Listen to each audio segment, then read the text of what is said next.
All right. How y'all doing this evening? This is the Florida State Miami post-game show, and I am joined, as always, by my official co-host. And the other one should be here as well. All right. I'm what's up, Adrian? Before you keep going, before you start anything, you saw bottom of the map, so you could confirm my statement. We're going to get to that. But yes, I can confirm your statement. But we're going to get to it. I promise you. We're going to get to the Lucky Charms portion. Anyway, so I'm going to be honest with y'all. That was probably the most lackluster, boring Miami Florida State game I have seen. That was, I mean, when I say boring, what I mean is, I know I'm going to get raked over the coals for this, but Florida State basically, their ineptness on offense I think that helped Miami. People gotta understand we're old, Jordan, and we can't go to sleep. I know. We're going to sleep here. We're still seeing the same issues we've been talking about. The offensive line is still doing what they're doing. Could I interrupt for 1 second? Sure. I didn't say it. All right. So, all you people that think that me and Jordan are Mirrorball haters. The announcer said Miami broke a record. 13 sacks in 3 games. So all you Mirrorball ass kissers that, keep saying that he's the greatest offensive line coach, I've been saying it since I saw the Southern Mississippi game. That guy's not a good coach. Yeah. All right, and this is, and again, I am not hating. South Coast took him a while to understand and see it. Mirrorball is just not. It's not it. And then if I see somebody tell me that shit, right? 61 is a fucking turnstile. All right, move his ass to guard. McCourt finally gave up a sack. My bad. One sack I've seen all season. Rivers, I still think he's hurt, to be honest. But this offensive lineman, my whole point, I didn't say it. The announcer said it. Miami broke a record. Right. Mike Jeezy. I mean, you're absolutely right. Please. Okay. Let me back up. Look, I as happy and excited as I am that Miami beat Florida State. Miami's 8-0. Miami is state champs of Florida. Yes. Look, I'm excited. I'm happy. Okay. Trust me.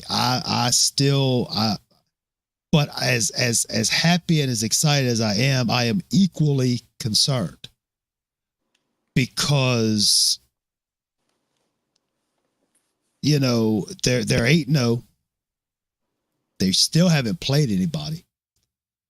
I would have expected a lot cleaner play from Miami against a 1-16. The offensive line is still struggling to protect Cam with a 4-man rush. If you go back and look, a lot of the plays I remember that Cam was getting pressure was only a 4-man rush. Apparently Florida State, their defensive coordinator, has figured out the game plan on how to stymie the passing attack that Miami has. Luckily, the running game did come through. Okay. The run blocking for Miami was good enough to, on the left side, to keep the team productive. I'm going to do the excuse that everybody says. The reason why Cam had a bad game this game, because the reason we had a good running game is because Florida State was playing the pass. They were not playing, right. they were not playing the run. I still don't understand why they didn't utilize the tight end underneath. It was wide ass open. I didn't understand it. It was just wide open. Because it looked like that. It looked like Florida's defense was in man coverage on the corners with safeties helping, which kind of made it kind of like a double coverage. But, I don't understand why they didn't do the underneath. Now, again. All right, here we go. Bro, we won. What the fuck? Come on. All right. Look, and again, look. OJ Ben 01. What's up, Heru? Look, I'm happy we won. Trust me. Look, please don't get it twisted. But if we're going to go for success, i.e. playoffs, championship, you got to, this is game. We just played game 8. We should be a well-oiled machine. And I'm still seeing the same thing that we've been seeing. The defensive backfield. Oh my gosh. They have. Faith, family, and football. How you been, man? What is up, fellas? Doing well. What's going on? We're just sitting here doing what we do best, nitpicking things. But it's just the defensive backfield, man. I don't understand it. The defensive backs it was horrible. I thought for sure we would have I would have thought for sure the defensive line would have got a little bit more pressure. But again, it maybe one of y'all can help me out, but I'm excited as hell that we beat Florida State finally, but I'm like, there's some chinks in the armor that are still there, But going forward, they got to clean those mistakes up, All right, hey Roo. First off, how was the award ceremony? It was lovely, man. It was nice. They had a good time. They were so excited with their little medals and trophies and stuff. Okay, cool. And I know you saw the whole game, right, on ESPN. Yeah, I had my phone. I was watching everything. There you go. You saw the full game. Yeah. Right? I saw them shaving points. Yeah, you saw the closing line was 23, so the late batters got stung. On Mario and his bet. I told you he got tired of Vegas, so y'all. Well, Cuban was right though, right? Cuban said whatever the spread is, give me the under. Whatever, So just say Cuban was right, and I'll accept your apology, sir. I think y'all missing the big picture though. No, I know. No, I before you go into your being mayor one, just say Cuban. You were right. You predicted that. No, we talked about it, and I said that's gonna be. I said Miami has scored 100% over on all their games. If you're betting over with Miami, you're winning. And I said this is a tricky game to bet over. It's hard to bet against the over because they won over every game. But I said this Florida State game, they probably ain't gonna score many points, and we shaved points. And that's why we went for that 2 and threw it up in the air to keep it at 22. The closing line was 23 now. So y'all late batters got stung on the Mario. I don't seen Mario do this since year 1. Watching it. And it look like if you're not like a batter and handicapper, you won't notice certain things. You be like, damn, why they doing this? to keep the point. Anyway, they brought out this chart. Oh, the analytics say do it. No, the analytics from Vegas is telling y'all. I'm gonna hear this. Ain't no analytics gonna tell you when to go for 2 points from first quarter and second, third, fourth quarter. Gotta still play. I don't want to hear that shit about no analytics. Excuse me. I'm sorry about that, Rant. Well, you can talk. You can talk analytical if you want to, but A&M just scored again. It's 35-23 A&M. Oh boy. People look like oh boy. Been right the whole day today, huh? Oh boy. But I tell you what. I'm going to find a silver lining here. I'm going to stay positive here. Okay. Here's the thing. That's what I was going to say. 'Cause I got tangent off, South Coast.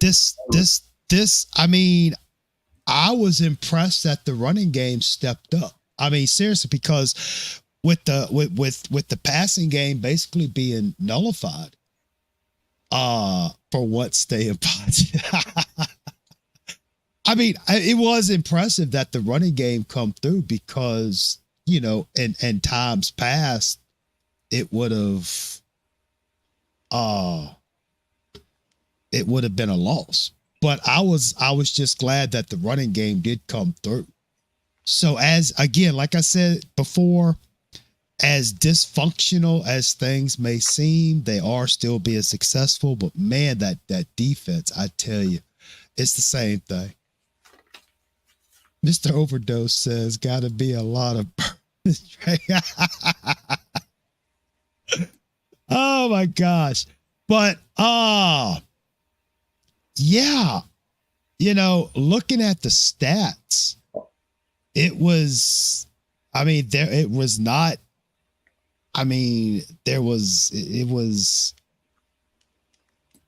Miami had 445 yards of offense to Florida State's 248. And of course what the hell is that dude's name? Crooked Hoek. He had that one run play, which was like, wow. Where you thought he was tackled. Well, first you thought he fumbled the snap. Then all of a sudden he was stopped. And then next thing you know, he's running down the field, and thank God the turf monster got a hold of his ass. But, you got to give it to Florida State. They came out to play, man. They came out to play. And luckily, I don't think they came out to play. I'm not giving Florida State that fucking credit. Yeah, we're smashing them. It's not. We're playing stupid again. We have full control. All right, pipe down there, Mr. Mayor One. So this is my thing. This feels like I was saying on the chat. This feels like the Georgia Tech. This feels like the aftermath after the Texas A&M game when we started going conservative and max protecting and all this stuff, right? I don't know what's going on with this offense, man. I'm a little bit worried about the offense now. I'm not gonna lie to you because we're not using our tight ends. We're not using the short game, and it's like what the hell's going on? Like the tight ends, the tight ends are open. The running backs are open on the flats. I just don't understand this offense now. It feels like Dawson's going back to what he did after the Texas A&M game. It's kind of scaring me. Well, yeah, like I said, luckily the run game, that was Florida State punted 3 times. And I think Miami had holding calls on all 3 punt returns, but that's a whole different story. If Florida State I'm wondering why we weren't still running the ball. Seems like Dawson don't know when to keep the flow of the offense and say, hey, man, we gashing them. They can't stop us. And then we'll come out wanting to throw 4 wide. And get stopped. Like, why? You know why, Studio. I'm going to your saving points. It's not saving points. It's trying to get Cam the Heisman. They're trying to get Cam the Heisman. All right, Faith Family Football, tag in, give us something. Tell us something. I ain't gonna lie to y'all, man. That game was boring to me. It was just boring. It was. I mean, don't get me wrong. I mean, we beat them, right? So I'm like, don't get me wrong. I'm excited we won for sure. But so some of my takeaways, man, like the whole passing attack. If y'all really think about it, man, we never trailed in that game. That game was never tied in comparison to Cal, Virginia Tech, and Louisville, right? Like we had sense of urgency in all those 3 games where it was kind of like fantasy football. Like we're passing all 4 quarters, games looking might go into overtime. That never happened in this game at all, to where like Cam didn't have to be Superman at all in this game. Now, granted, he wasn't Superman during the game, but he also didn't have to be. Like it's just and another point is, man, the commentator said it during the game, in the pregame, and it's something I wrote down. There was no shenanigans. There was no pushing, no fighting, no jarring. And that goes into the energy of the game. 1, to me, FSU was humble, and then 2, I think Coach Mario probably told the Canes, like, hey, it's a business trip. Let's beat them 50-0. But FSU didn't give them what I guess they thought they were going to give them, because they came out super humble. The commentator said there was no fights, no shenanigans compared to the Florida game where there was so much, preseason hype and all the trash talk, and we were up for that game. I think it was just one of those, we feel like we was going to blow them out and beat them up. We never trailed. It was never like a tight game. It was never any discomfort. Game was boring to me. I'm glad we won, though. Running game got going. I agree with you guys as far as the tight ends go. We didn't use them. I don't know what's up with that. But to me, the game was boring. We never trailed. It was never tied. We never had a sense of urgency, but we didn't really need it. FSU was humble, minus Graham. Graham was making a few plays. He's the only guy that really stood out to me on the defense for FSU. But it was just, I don't know, on to Duke. I mean, that's it. I don't have much to say. Right. I mean, this quick thing, Mr. Studio. Did you hear what the announcer said, Mr. Studio? That Miami broke a record? I also heard that Miami office showing you they could beat you any way they need to. Stay focused here, man. No, you said, did I hear what they said? Yeah, that's something they said. Yeah, you heard what the announcer said, that we broke a record, right? You heard the record we broke? What? Giving up the most sacks in a 3-game span at Miami. Your coach Mirabal out of what record? A Miami record or a Miami record? record? We broke a Miami record. We 13 sacks within 3 freaking games. Oh. Yeah. Wow. That's exactly. Yeah. Well, I mean, again, barring the pressure, because there was pressure and Cam got sacked by 2 people. That's what happened when you spot points and shade. There we go, the excuses. No, I'm just telling you what's going on. Ain't no excuse. It happened. It is what happened. Well, there's always reasons why stuff happens. I ain't never see fans that be so negative on their team. Like when Kiko running down the field, that linebacker, you talking about his luck. What happened the second time? Like, it ain't luck. He fast enough to keep up with the running back. What happened the second time, though? I mean, he covered about 2 or 3 good times. Okay. I mean, you're going to get beat a play. The second time Man, them boys Division I athletes, too. You're going to get beat a play, bro. Oh, you talking about your boy McCoy got manhandled on that play. You talking about he got manhandled. I was watching the whole play. I said, look at this boy get manhandled this play. But I don't be hard on him per play, because I know each play you'll get beat. Everybody gonna get beat. I'm talking about beat like a little boy, where it looked like you the little boy on that play. Everybody gonna take their little boy play, where they look like a little boy to whoever beat you on that play. You gonna look like a little boy, where they be like, oh, he trash, but you ain't trash. You just got beat on that play like a little boy. Everybody will get that. Florida State did have 4 sacks on Cam Ward. And Tony Supreme, you're right. Not all the sacks are on the line. Cam does hold the ball, but there was at least 2 or 3 of those sacks where it was just like a 4-man rush, and they just got to him. I don't understand. I think most of them were blitzes or Cam. Dude, there was one sack where the center, the guy just ran right by him. I mean, he looked at him and waved and said, "Hey, how you doing?" I saw that one. I said, Carpenter, you missed him. Exactly. Just let him go right That's, by. But that's how our anyway, line used to play, though. but anyway, the good news is to stay fair and balanced. You know, even as crazy as it was, the offense still was able to do stuff on the ground. I am just still concerned about the defense. You know, the linebackers. Kiko. It's I think it's time to try somebody else in his place. Porter. It's time to try somebody in his spot. Number 15. You know, number 19. That motherfucker. They need to do something, you know, maybe it's time to let somebody fill his spot. It's again, it's the same thing we've been seeing. And yes, it was good enough, and I'm happy it was good enough to beat Florida State, and I am happy that it's been good enough to win the previous 7 games. I'm happy that it's good enough to get 8-0. But if Miami is going to continue to be successful, to continue to strive for the championship, you got to do better, because the competition is going to escalate exponentially.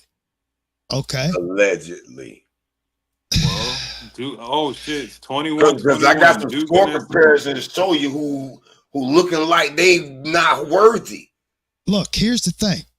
If they continue to play like this and go 12-0, okay, cool. But what happens if you go up against a Clemson or a Pittsburgh? Clemson? Or, Clemson. And okay. You got Pittsburgh. If they're playing. I'm scared of them now. Not scared of them. I'm just saying the way Miami's, and then playoffs. I mean, you're looking at probably playing Ohio State. Right now. I mean, I'm just saying looking like the most scary team right now. The competition is exponentially going to increase once you get past. And Duke, now remember, y'all watched that Duke Florida State game, right? Oh, the score's 21-21 right now. I didn't know. I thought they were losing. It's 21-21. It was. You know? Duke jumped out on them. They were 20-7. Damn, Duke. And then you got Georgia Tech. Do we need to relive and rehash the history with Georgia Tech? Okay. One thing, I got a statement. Y'all have symptoms. Y'all need to go see a doctor about it. One second. I got a statement. If Mario says Duke is a well-coached team, I am going to personally walk and slap the shit out of him, Studio, and all you Mario fanboys, because Mario told us that, pretty much told us Manny was a sorry-ass coach and he left them trash. If Mario comes out and says that Duke is a well-coached, tough team, I am going to slap the shit out of him. First of all, I never was on the Fire Manning parade. Okay. But when they were looking for a coach, I darn sure didn't want Lane Kiffin. I prefer NFL guy, Now, Norman, I'm just going to call him Norma Fuji. This man here, this guy here, this person is on all the shows. And he basically says first 7 games, they were attempting to throw ball, had 2 or 3 guys open on most plays, yet Cam had to hold on to the ball. Do we have the guys?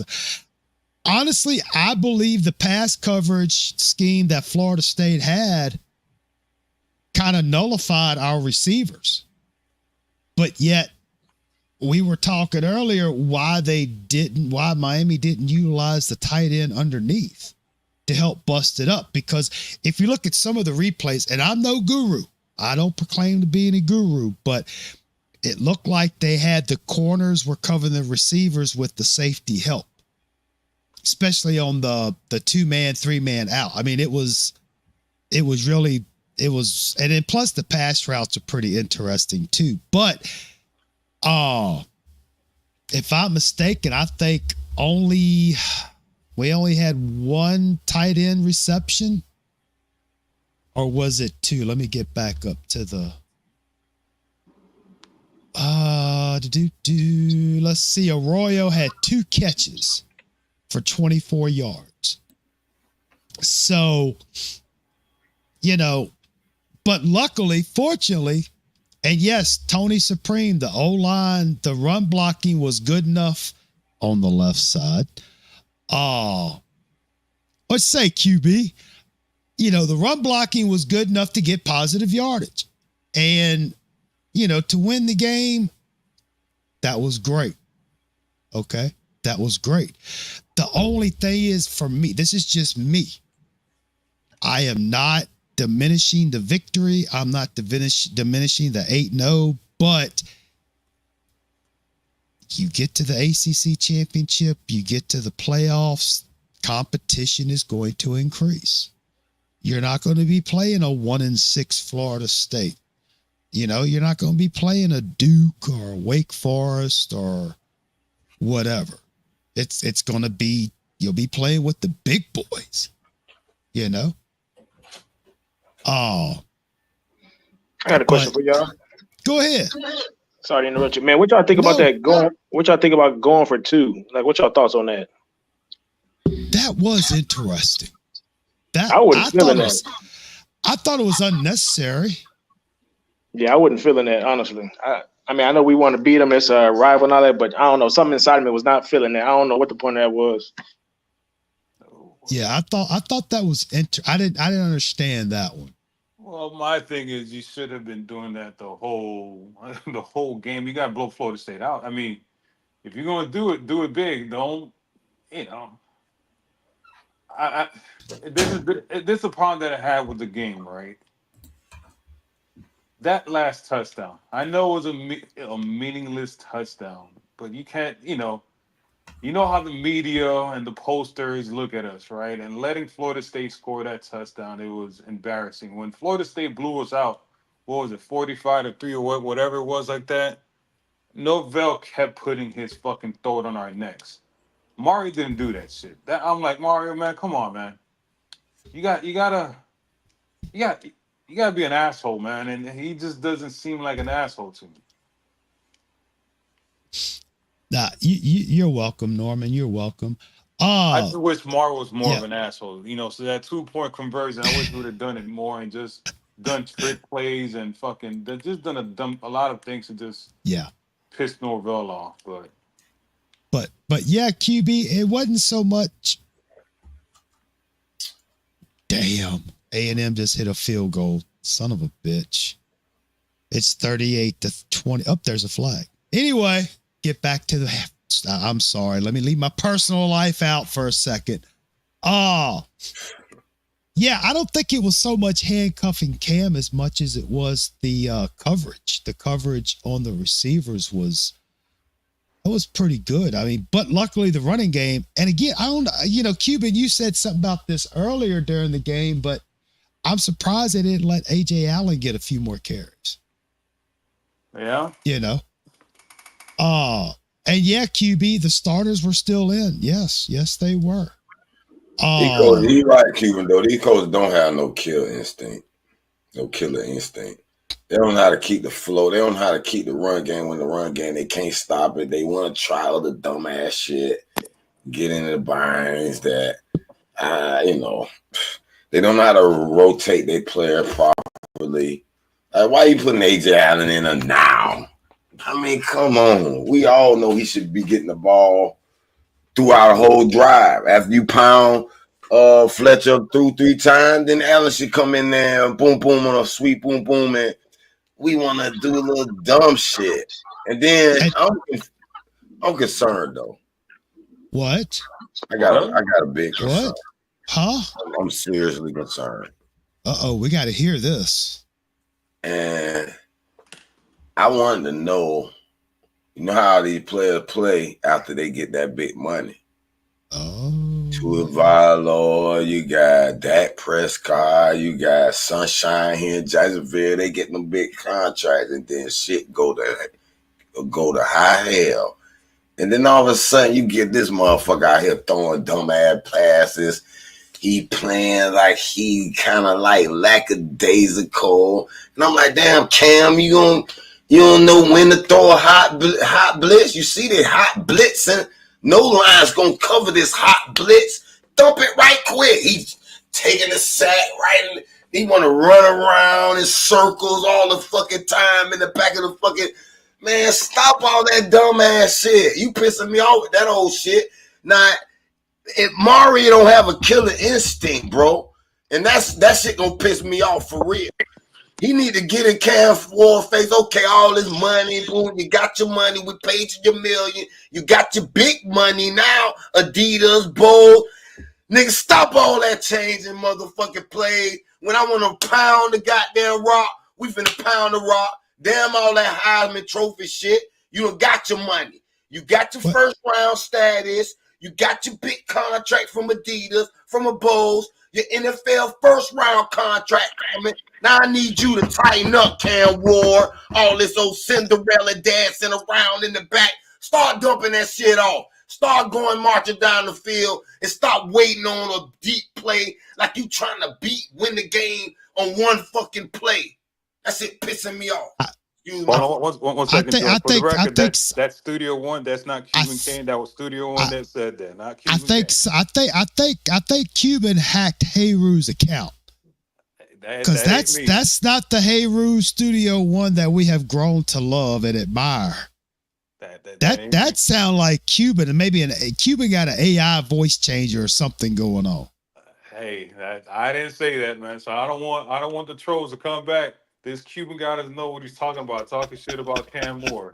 I ain't say that. That was Studio One, aka Line One, aka Mayor One. Man, we got Neftali Acosta from Reading, Pennsylvania. Holy crap. We're going nationwide, fellas. How about that? Appreciate you stopping by. Hey, did y'all notice they moved Bain to the other side of the defensive line near the end? I was asleep half the time, man. That was a boring ass game, man. I'm sorry. That was a boring ass game. I know.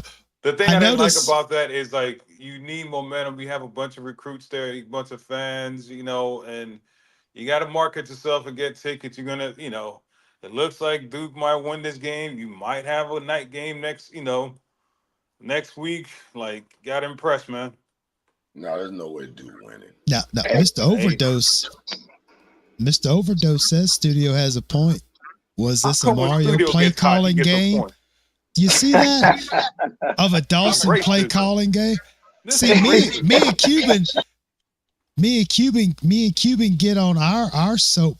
Oh crap. I'm sorry. I didn't mean to take you off there, Faith. Me and Cuban do our little rants, and we're told that we're just haters and not true Canes fans. And yeah. Hayru sees the light. Okay.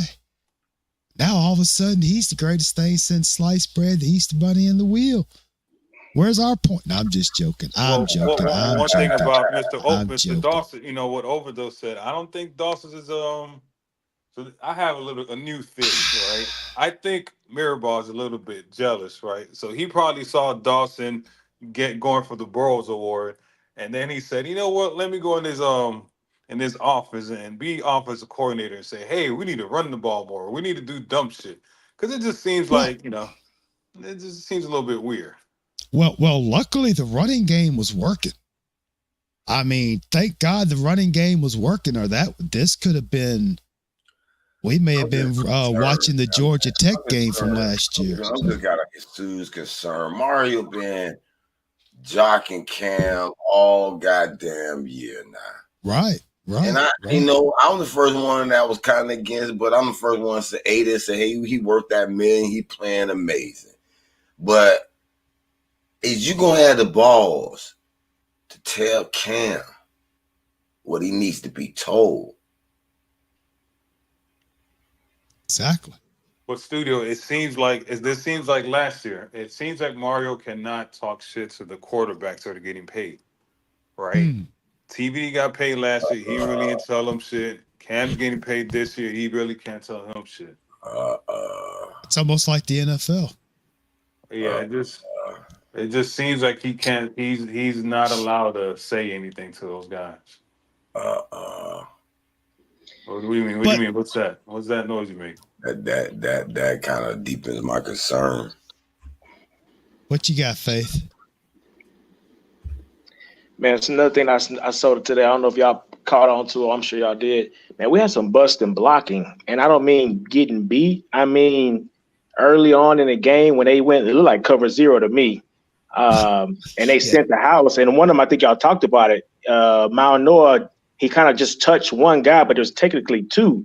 And then we had a running back in the backfield. I'm just like, man, that happened multiple times where either we slid the wrong way or the running back didn't cross over, or whatever the case may be. That ain't a good look. It's one thing to get beat one-on-one. It's another thing when it's 2-on-1 and Mount Noah's like the hell with. I don't know who to grab. They're both coming off free. That's just concerning me as well, man. We just had some busting. Right. It said like more of an assignment than it was just getting beat one-on-one. But my second thing to bring up, and just on a conversational piece, man, the last 2 weeks we got the run game going. But prior to that, y'all know, because I've been on some of these post-game shows, we had the pass game going, and then we all kind of, well, not all, but a lot of people complain about the run game. Now the run game got going, and now we're kind of like, man, what's going on with the pass game? I guess where is the line to where I guess everybody feels good with 300 passing and 200 rushing? Now I'm serious though, right? Because it's like, I mean, you're right. Faith, let me say this. Go ahead, brother. I love our passing game still. Our passing game still look like it will lead the day. That's not my concern with Cam Ward. My concern with him is, when is he going to find that thin line between waiting too long and just dumping it off sometime? Soften the defense up with a couple of straight dump off. Poop, poop, poop, poop. And then go in and get back to your glitz and glary. I don't care, but I love that. I'll take a couple of interceptions too on the chin for you. But I just want to know if the coach is going to have the balls to say, hey, Cam, stop changing the play, we running the ball. That's my concern. For me, there's going to be a time where we're going to have to stay with the run, especially if they start hot blitzing us, a team hot blitzing, and our line are kind of confused, but we're gashing them, but we still trying to eat that blitz when we can just gas, and say, all right, Cam, you just ain't going to be able to throw this quarter. I'm sorry. Man, come on, man. For me, Faith, it's important. A natty. Mario ain't a natty coach, bro. What? This is not Cuban, by the way. This is he building the foundation for it. Hold up. Somebody. But he's known to buff it. And I told you this Florida State game gonna show me a little something. The good positive note is I've never seen a game where we're that much better than FSU that we could play bad and have no worries about it. So that feels good. And I'm gonna just say I'm gonna end that as a positive note. So we're still projecting, we're still climbing, we're still getting better. And it's not the same, Cuban Kane and South Coast, because it's been a while since we that much better and can play bad and have a bunch of complaints and have no worries in the game at all. That felt so good. Even though it was a boring game, like, dang, Florida State used to challenge us. It's so boring. Florida State can't even challenge us. Come on now, that's fun. I mean, I know we got some gripes and we're going to get on it, but I ain't going to forget about the fun now. That's fun. Salka, this is not my channel, but I think you need to disconnect this Hoodoo Guru guy and reconnect him back, because I think he got hacked. Yeah, I think somebody been hacked. But to answer go ahead, answer Faith's question, my thing is a balanced attack. The problem with just strictly passing and then just strictly running, you're predictable, right? And then it leads to the game that we had today. It's like, all right, Florida State was like, all right, we're just gonna play the pass and you guys could run for whatever you want.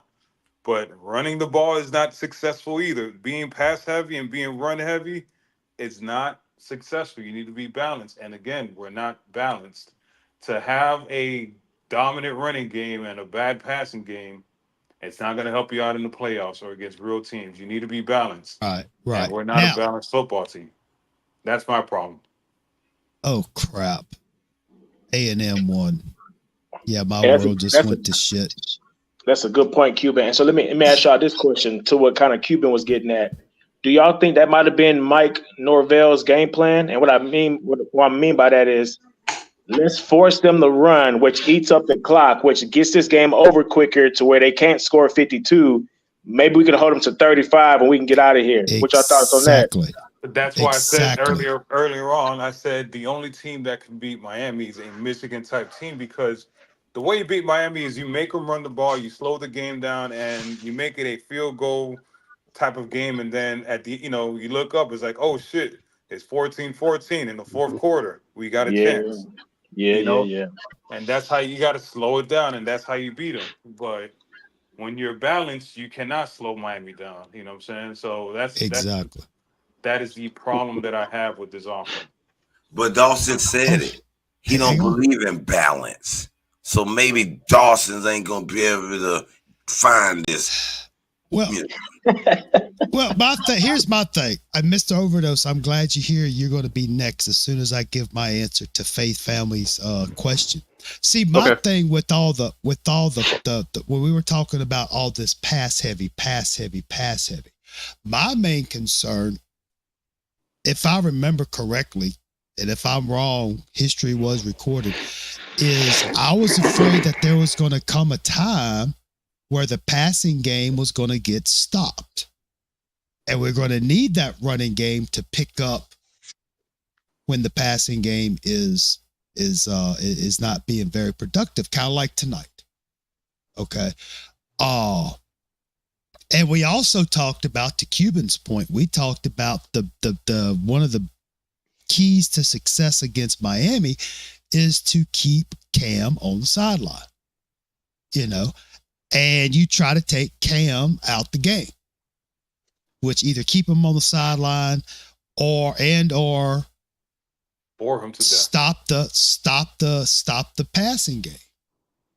But we all knew there was a good running game, but the only thing is the rushing yards usually came at the end of the game. But tonight, I was really happy to see that the running game stepped up. As dysfunctional as we say the offensive line may be, and we criticize it, the running game it picked it up. And luckily it was able to keep Miami from losing. Okay. Now, again, this was a 1-6 Florida State. Will that work against somebody else? I don't know, but at least it was working. As opposed to in the past where if you shut down one aspect of the offense, be it the run game or the passing game, then the Miami just folds like a tent or a cheap suit. But anyway, all right, Overdose. Talk to us, buddy. We're glad you're here. Oh, well, appreciated to be here. You can hear me, right? Yes, sir. Yes, sir. Okay. All right. Just making sure. No, just wanted to throw in my 2 cents because I know Cuban, kind of elaborated on what I meant, but it was just the whole idea of watching the game because all the other games we've used used the pass to set up the run. This one we went straight run, but at the same time, if we want to use Jamie Martinez the way he's supposed to, he's used to running out of 2 tight end, 1 setback, and then using the zone blocking with that way he can cut back, and we've never done that. So that's why I kind of get worried sometimes when I see that we trying to feed him the ball when we're not giving it to him the way he works best. 2,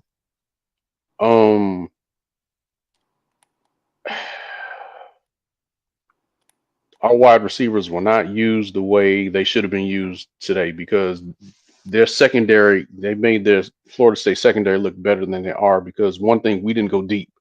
And if there's an issue with speed, then they should have put in JoJo. They should have put in Ray to stretch the defense that way that Arroyo and Lofton can go across the middle. And we've done that in past games. We didn't do that this time. So it was like they was beating Florida State with one hand tied behind their back, which I mean we still won, but again, opposing defensive coordinators see that and they can poke holes in it very easily. That's why Cal gave us such a problem.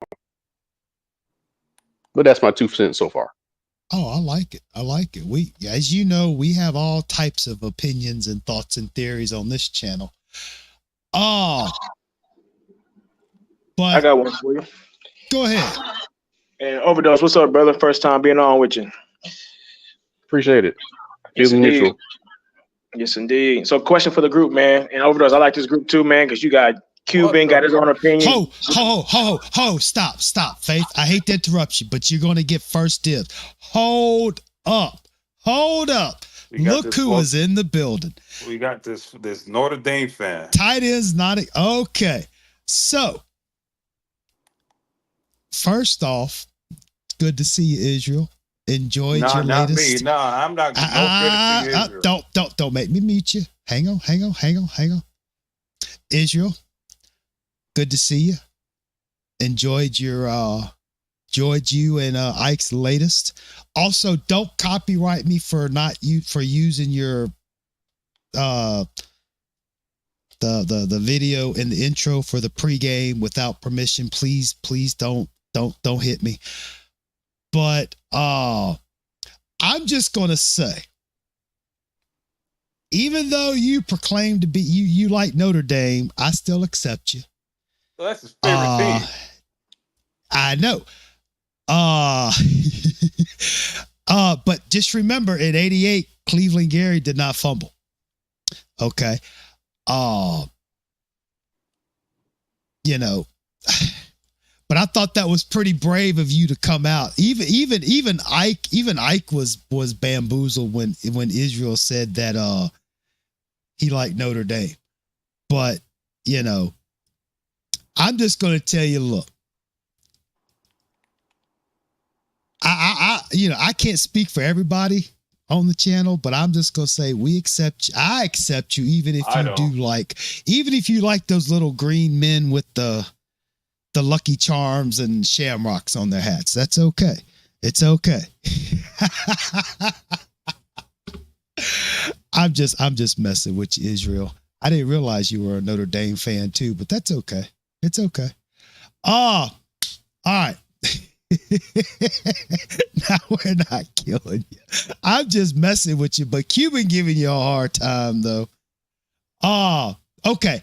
I'm sorry, Faith. What were you saying before I went off on my tangent with Israel? Yeah, yes, indeed, man. So I want to talk about the tight end usage. Yes. And there's some things that I noticed. I want to bring it up to the committee, if you will, and get y'all thoughts on it, man. So think about it. So let me kind of set the table. At the beginning of the year, I think some of us were kind of getting frustrated with our run game because what I consider is inside zone, where you're running between guard to guard. Martinez kind of danced, looked like Le'Veon Bell a little bit, but he wasn't really doing nothing with it. And we talked about the diversity in the run calling. You know, we need to be pulling this, that, and the third. One of the things I noticed, y'all, I want to say maybe back to the Cal game, one thing we started doing that we weren't doing at the beginning of the year, it's called a slice block, right? Where the tight ends line up on the right side, and when the ball is snapped, he cuts all the way back to the left side and picks up the backside guard. So I'm thinking as part of our RPO system and our play action system, our tight ends are not out running routes. They're in there blocking. And to order to get your play action pass off, you got to block the backside of the end, which also marries to our run play when we block the backside of the end. So my point number one is we changed the run, right? It's what we want to get more creativity in the run game. The tight ends are now, we call it slice block, where you start to the right side and you motion back, go to the left. That's one. And then two, we talked about the pulling. We're pulling guards now, right? But sometimes we pull the guard and the tight end. So when we do our play action passes and when we do in our RPOs, the tight ends are now in part of the run game, and their participation is blocking. And in order for a play action pass to be effective, it got to look like the run. I think I'm not saying that's the whole thing. I'm just telling y'all, observance, right?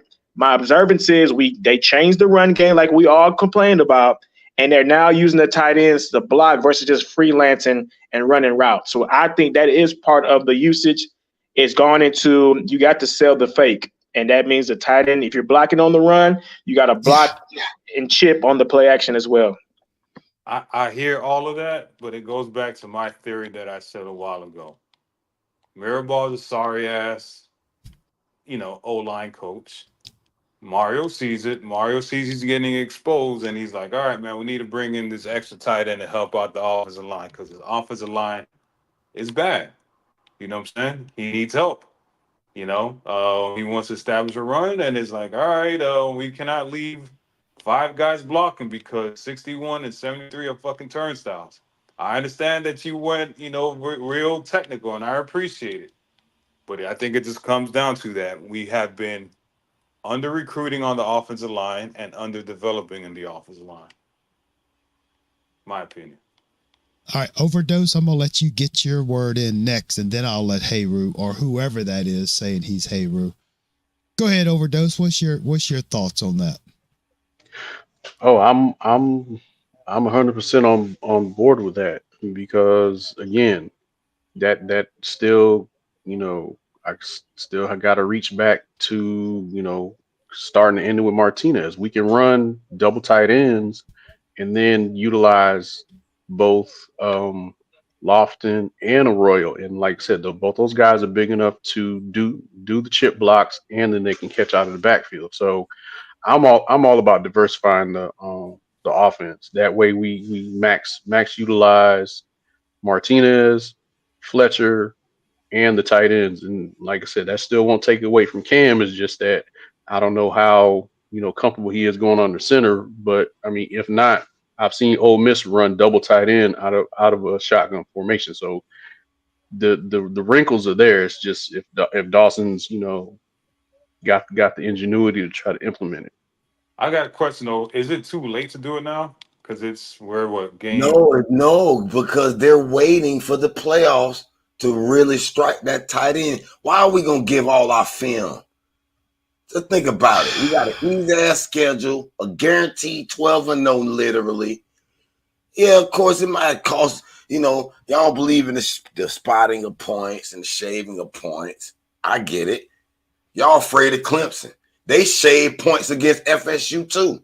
29-13 and let FSU go. In all fairness, Hayru, you're the one usually talking about the point scandals and point shaving. Okay. I let that be your thing, dude. I haven't said anything about point shaving. All I'm saying is don't buy into this Cuban Kane and Katie in the background talking about the way to beat Miami is to beat Clemson. How could a hurricane say anything such as that? And she's driving all the way to the game. She got to be insane. What? What the fuck did I say? I didn't say anything. You said you were betting with FSU and you hope Clemson win the national championship. I never said that, sir. But I'll let you keep, the lies up. All right, let me take my turn. Let me bring this back. So Faith, you make a great point. And if they do that, doing that with the run game, that's cool. That's fantastic. I would just like to be able to see them incorporate that look, that formation. But instead of doing a run play or an RPO, let it look like you're doing that chip block, that pulling the tight end to catch the backside, but let the tight end go underneath to where, like tonight, to use that tight end underneath to help bust up this pass coverage that Florida State was pulling on the receivers. In other words, the middle of that underneath looked like it was wide open to me all night. I mean, you could still use the tight end for the run blocking. That's cool. But, the fact of the matter is, and to what Cuban was saying, and we've been saying it, SMU won. Oh, yeah. By 1 point. The thing is, the offensive line that we have should not be relying on the tight ends to help max protect on, when you're on the middle of the field. If you're like second and 6, now I can understand if you're on the goal line. I could understand if you're in a short yardage situation. Okay, cool. But to keep relying on the tight ends to help compensate for the offensive line, because if you're gonna do the tight end to help catch that backside, I mean, you should be able to utilize your offensive line. But it'd been nice if they could have kind of incorporated that into that formation into a little underneath pass to the tight end, because let's face it, guys, the tight ends really haven't been catching crap the last month. But the running game is better. I mean, again, it's the run game was very successful, but I just hate to see them take away the tight end to help with the passing attack to help the offensive line. It's almost like robbing Peter to pay Paul, if that makes sense. Which is, if that's the route we're going to go, we may as well put old man Cam back in, because that, that means Arroyo was being underutilized. Right. So again, I mean, I don't know. Maybe they need to go ahead and open up the other 30-40% of the playbook, because let's face it, hey Rue, where we just got through playing game number 8. I mean, why wait to the alleged playoffs? We're struggling to win games. Of course, you open your playbook. You were struggling to win games. Okay, yeah, 2 games. We had the close thing. This Florida State game, we could have just ran the ball all game. We're struggling to win games. Have you not paid attention? I said Virginia Tech, those 2 games. Yeah, we had those 2 close games. Louisville, 3 games, sir. 3 games. What the third game? What game? You counting V-Tech, Louisville? V-Tech, Louisville. Louisville, we was controlling that game. We never had the lost the lead. We had to control that game the entire game. There was no doubt in your mind. Well, I mean, my opinion about those 3 games, it's just the defense didn't stop them. That's the problem. I mean, if that would have been, if that call would have been called a fumble, the game would have been tied. Would have been a tie score with right. Yeah, and they stopped us. But they stopped us all night. So shut up. Again, let's not forget. Let's not forget. You never find no good in your team, Cuban. No, your statement. No, right. I said, no, you're not a Cane fan. Sir, you said that there was no close games. And I proved it to you, sir, that there was close games, sir. I live in Jacksonville. The word you said, sir. Katie, so what? You're at the game. You're there to hope they lose. Okay. No, okay. Just because you're at the game doesn't make you a fan when you're rooting for Clemson to win. Let's be honest with ourselves, y'all. Okay, we're happy that Miami won. Everybody in here is happy that Miami won. Okay, absolutely. But let's be realistic. And I said this in the pregame. This is a 1-6 Florida State team. This is not your typical Miami Florida State game. And what I mean is, how many times? I mean, this is probably the worst Florida State team that I've seen Miami play probably ever.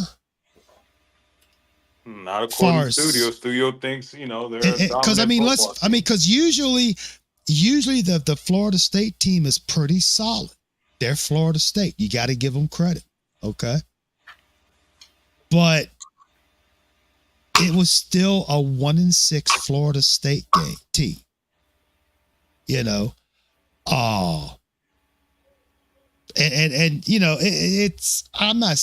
would have been nice for Miami to come out and win like 63-0, but it was not so much to me the outcome of the game, but how the game was played. I hate to keep driving that cliche in the dirt, but it's how you play the game.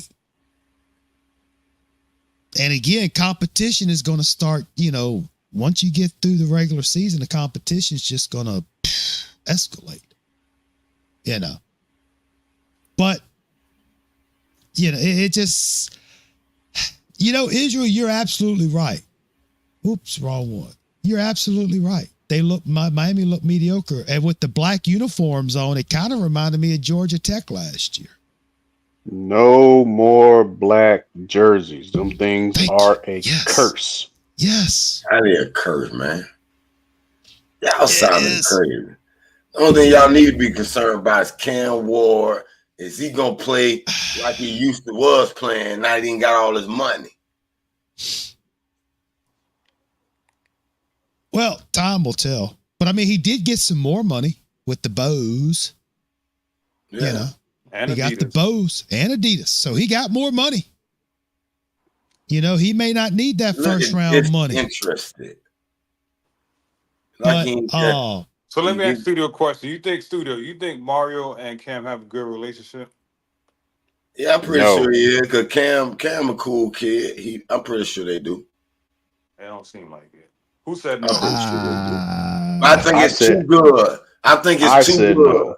I think he's too friendly now with him. And not Cam. He can't step in front of Cam and be like, nah, I'm the coach. All right, damn this friendship. Who's that? Overdose said no? Who said no?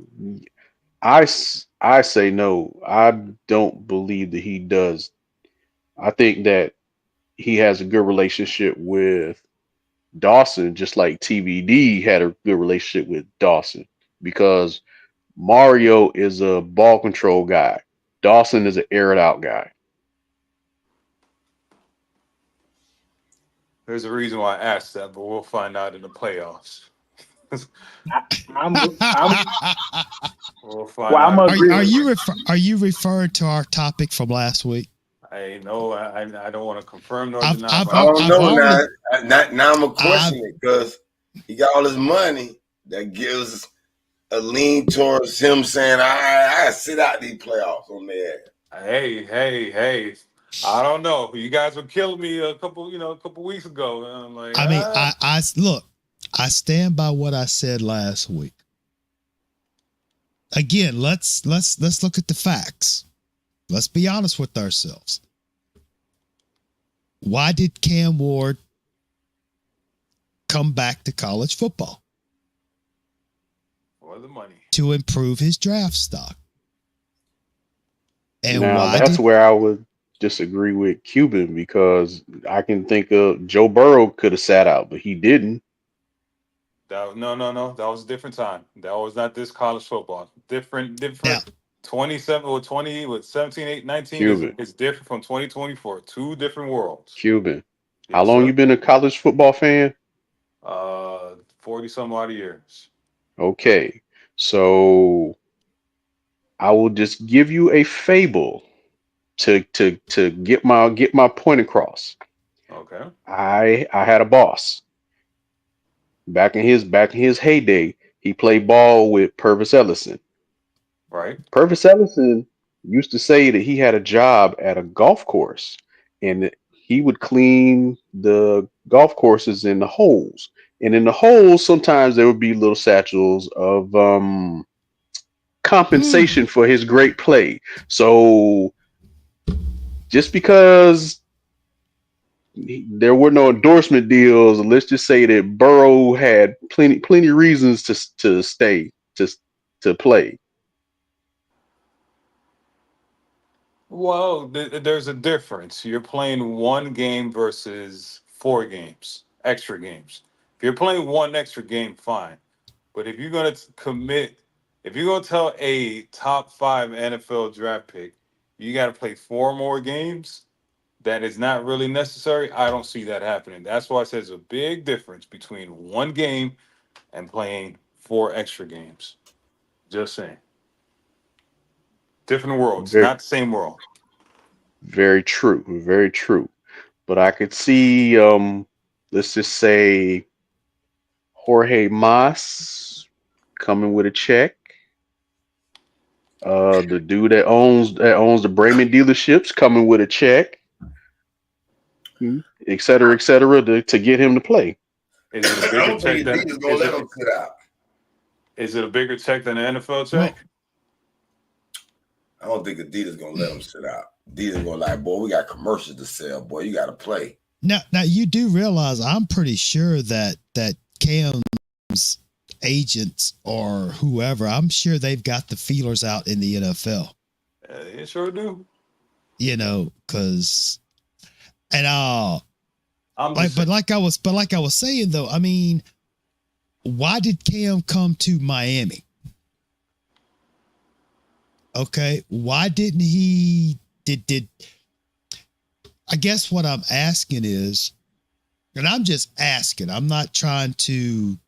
I don't have any type of narrative or any. I'm just asking. You know, if Cam wanted to come back and improve his draft stock and, you know, play for a championship team, Listen, why did he come to Miami? Why did he try to go to a Georgia? Did Georgia not want him? Why did he go to an Alabama? Did Alabama not want him? You know, why did he go to an Oregon? Did Oregon not want him? I Ohio don't know. State wanted him. Ohio State, yes. But why did he come to Miami? Now, did the $975,000 have anything to do with it?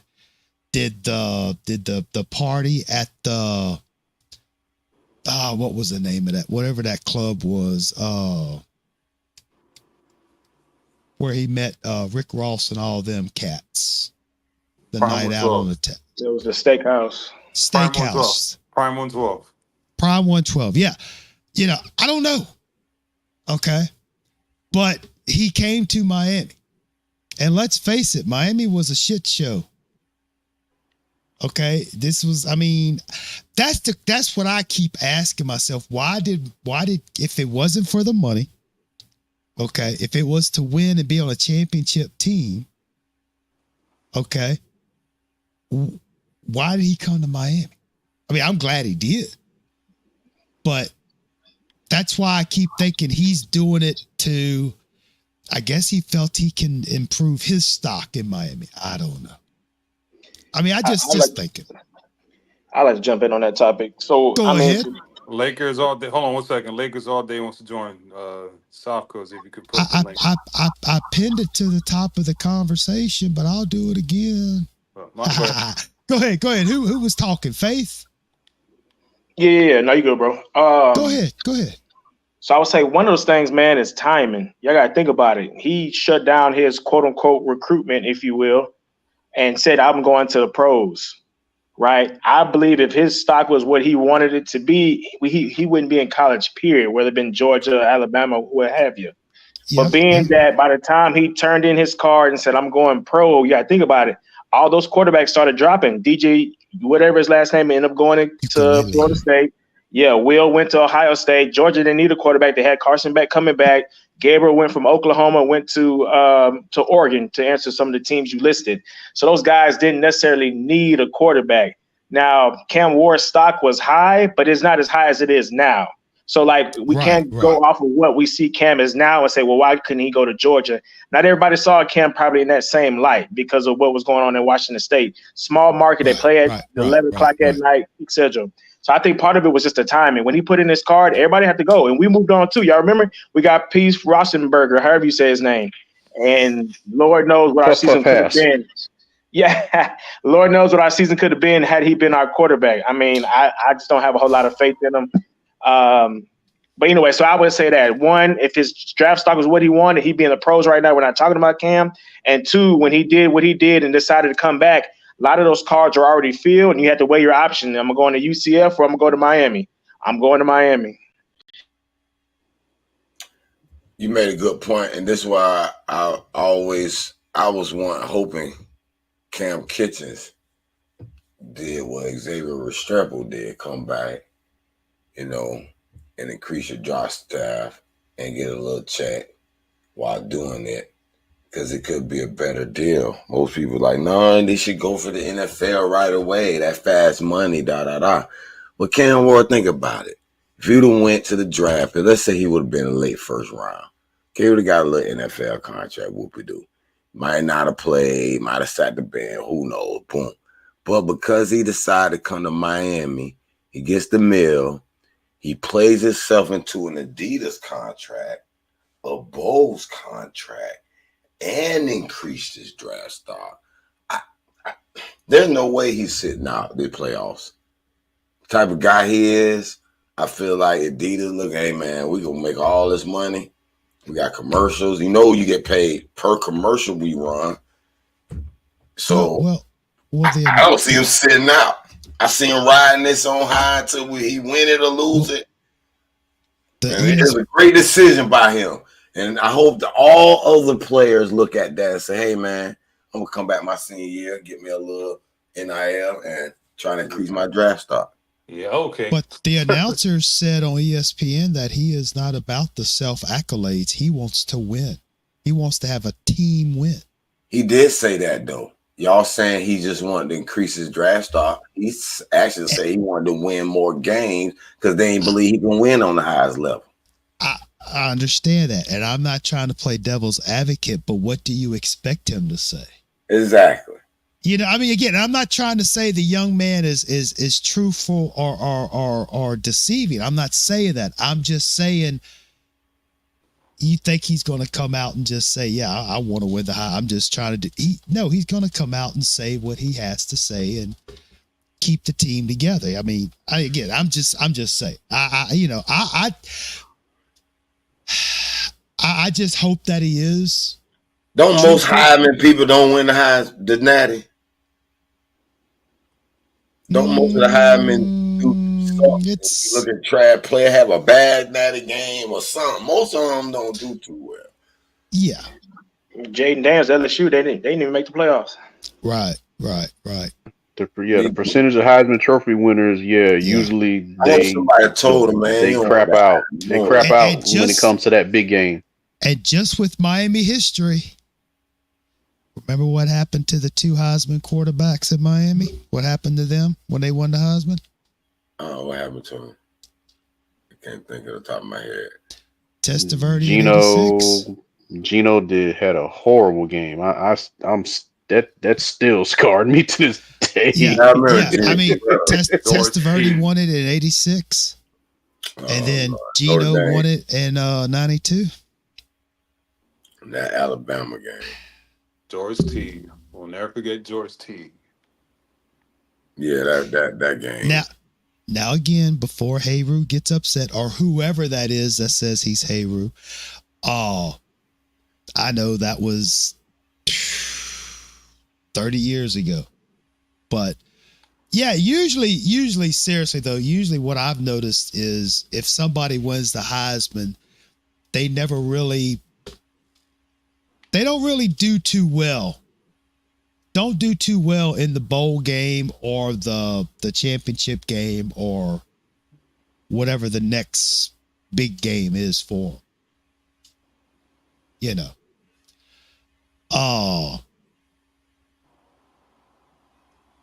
But I mean, we'll see.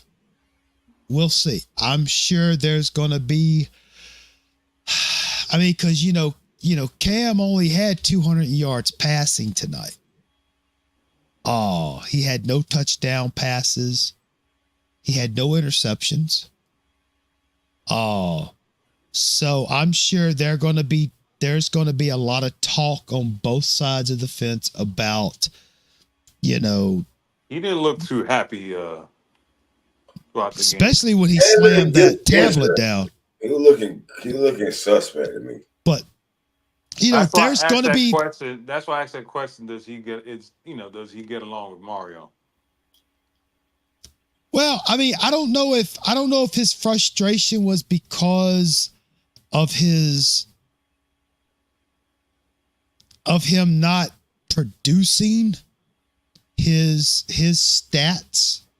In other words, is he upset that he didn't have any touchdown passes? Is he upset that he didn't have the passing yards that he's been having? Or was he genuinely upset that the game just wasn't, the team wasn't succeeding like he thought they should succeed? I don't know. But like I was going to say, I'm sure you'll have talking heads for the next few days talking about whether this Florida State game ruined his chances for the Heisman or didn't do anything. And I'm glad. I it mean, snapped the personally, streak. I'm glad it snapped the straight touchdown. Because remember on that first series, we was on the inch-yard line or 2-yard or 1-yard line, they throwing the ball. I'm like, what the hell? What? You trying to make sure you get a touchdown pass every game? I'm glad that shit got snapped. well, You're not a real Hurricane know, fan. You sound like a Florida State fan. How come you don't want a quarterback to get a Heisman? You're a Florida State fan. You're a Florida fan. That's what you are. You're not a real. No, when they You're not a getting out of real. hand You're with not a it Hurricane and fan. messing up I the What mean, type of Florida Hurricane offense, fan don't want reaching a for Heisman Trophy accolades, winner? then we got a problem. What type of now, Hurricane fan don't want a Heisman Trophy winner? Man, get out of here, man. Go root for Ever since Gina Toretta, root I for Gainesville, for Florida or something. You're not now, a ever Hurricane since Gina fan. Toretta. I can't stand you non-Hurricane fans. now, I I'll will be say, that. The Heisman is a honestly, curse. yeah, I was gonna say I will stick my hand up and say I don't really care about the Heisman. I don't care. I want Miami to succeed. That's all. And if it includes a Heisman candidate or winner, fantastic. But See, but this is where you have the problem, Jordan. You don't care about the Heisman, but he cares about the Heisman. oh, I know. But I mean, again, we don't know. You know, we don't know what's inside Cam's head. You know. He said it. He said he's the best player in the nation. Blah, blah, blah, blah. So But he said he's more worried about the team's success, not his success. I'll send you a recording where he didn't say that. The announcer said that. When he spoke, he said a couple different things. He said he's the best player in the nation, pretty much saying he is the Heisman Trophy winner. All right, we're going to change gears because I really wanted to talk about this. I'm glad Israel Golden Dome from the bottom of I'm going to call him Golden Dome. Can we call him Golden Dome? I cannot. Better than Lucky Charms. I don't want to say magically delicious because then I'll have to do a no ditty. And we're not going to go there. Anyway, I'm just joking, Israel. I'm joking. Israel says, and he brings up a very good point, that why can't they keep containment on any quarterback? Every quarterback is able to break containment and break up chunks of yards, especially that slow ass white boy from Florida State, Croman Hoichek or Hoick or whatever. I mean, it's like that dude, he was probably slower than their tight end. You know, I mean, it's like we said it earlier.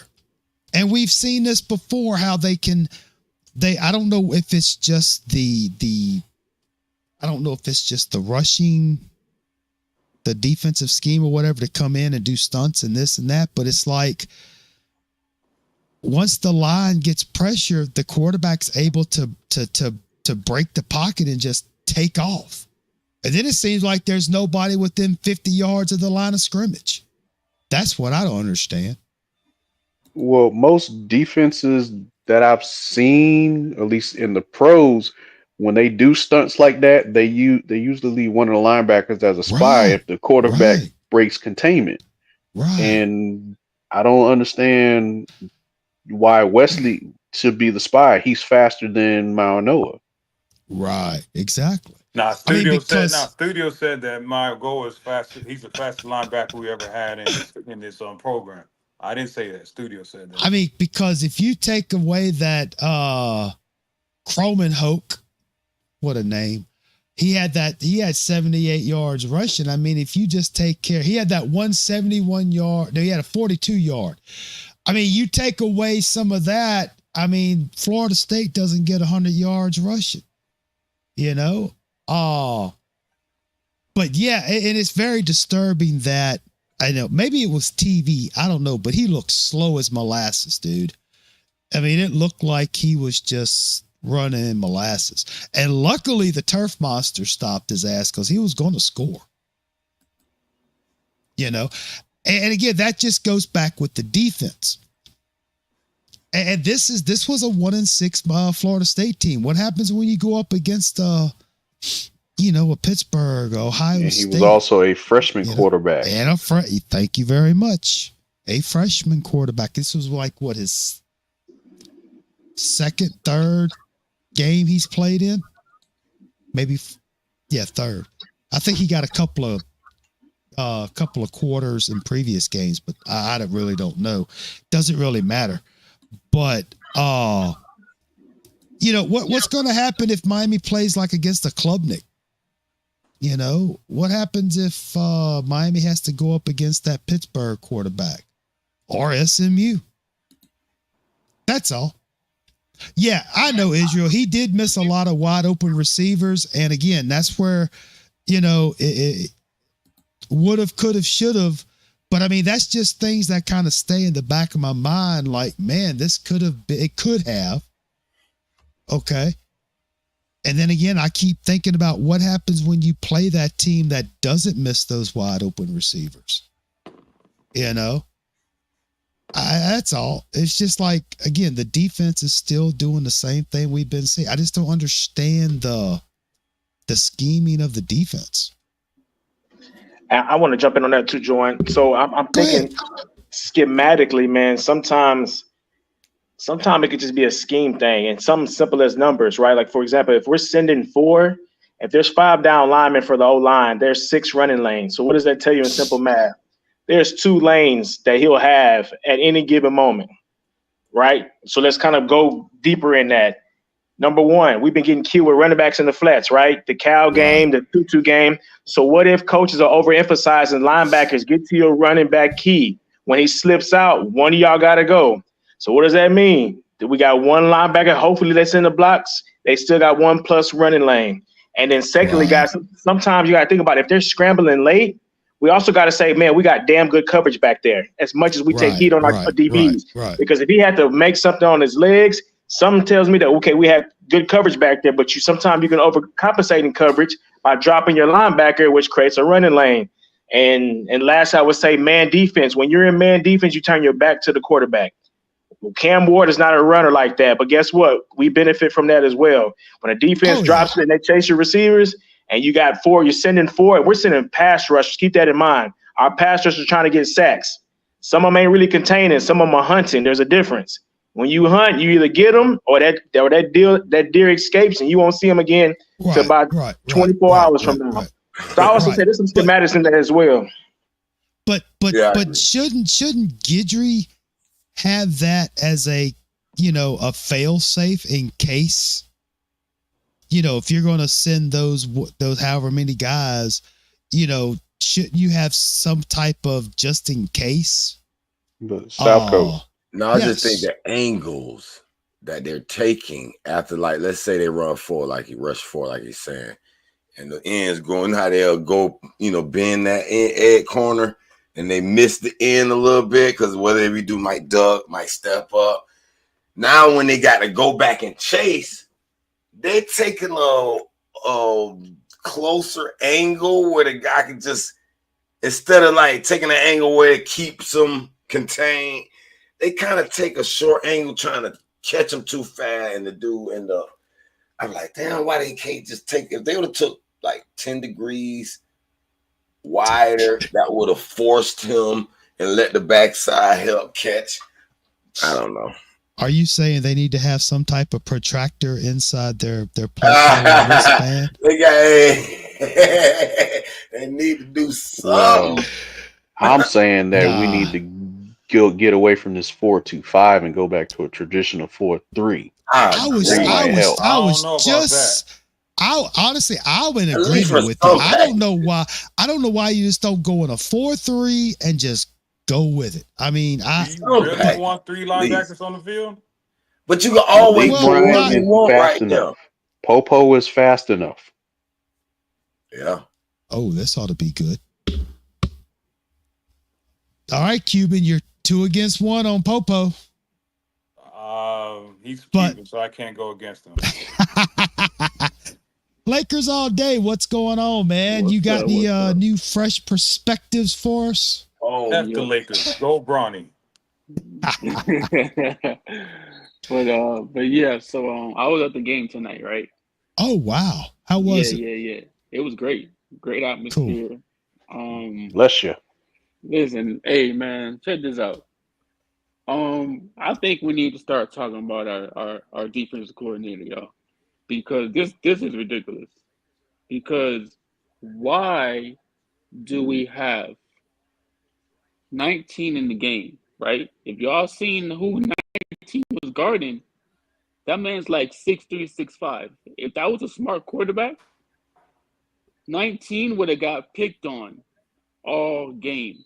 If that Now was wait a if minute. Florida, Before you go any State, further, Lakers, hate to interrupt, but tread lightly when you talk about number 19. That's Cuban's guy. I don't care who guy it is. It's a joke. I'm joking. Continue, Lakers. Continue. Listen, if there was an elite, okay, let's say the other foot was on the other shoe, right? Right. And Cam Ward was on the FSU, and we didn't have a QB like Cam Ward. Cam Ward would have picked off, and he would have gave that ball to whoever 19 was guarding at 6'6", 6'5", whoever he was guarding on the outside on the right side. That man was taller than number 19, and you have him playing instead of. But then after that, you have Porter. You have Porter playing the slot receiver. Like, what type of? Come on, that doesn't make no sense at all. And nobody's talking about that. We did have a bad game from our offense and our defense. I understand that but we need to stop playing around. Defense need to get it together. If not, somebody got to go.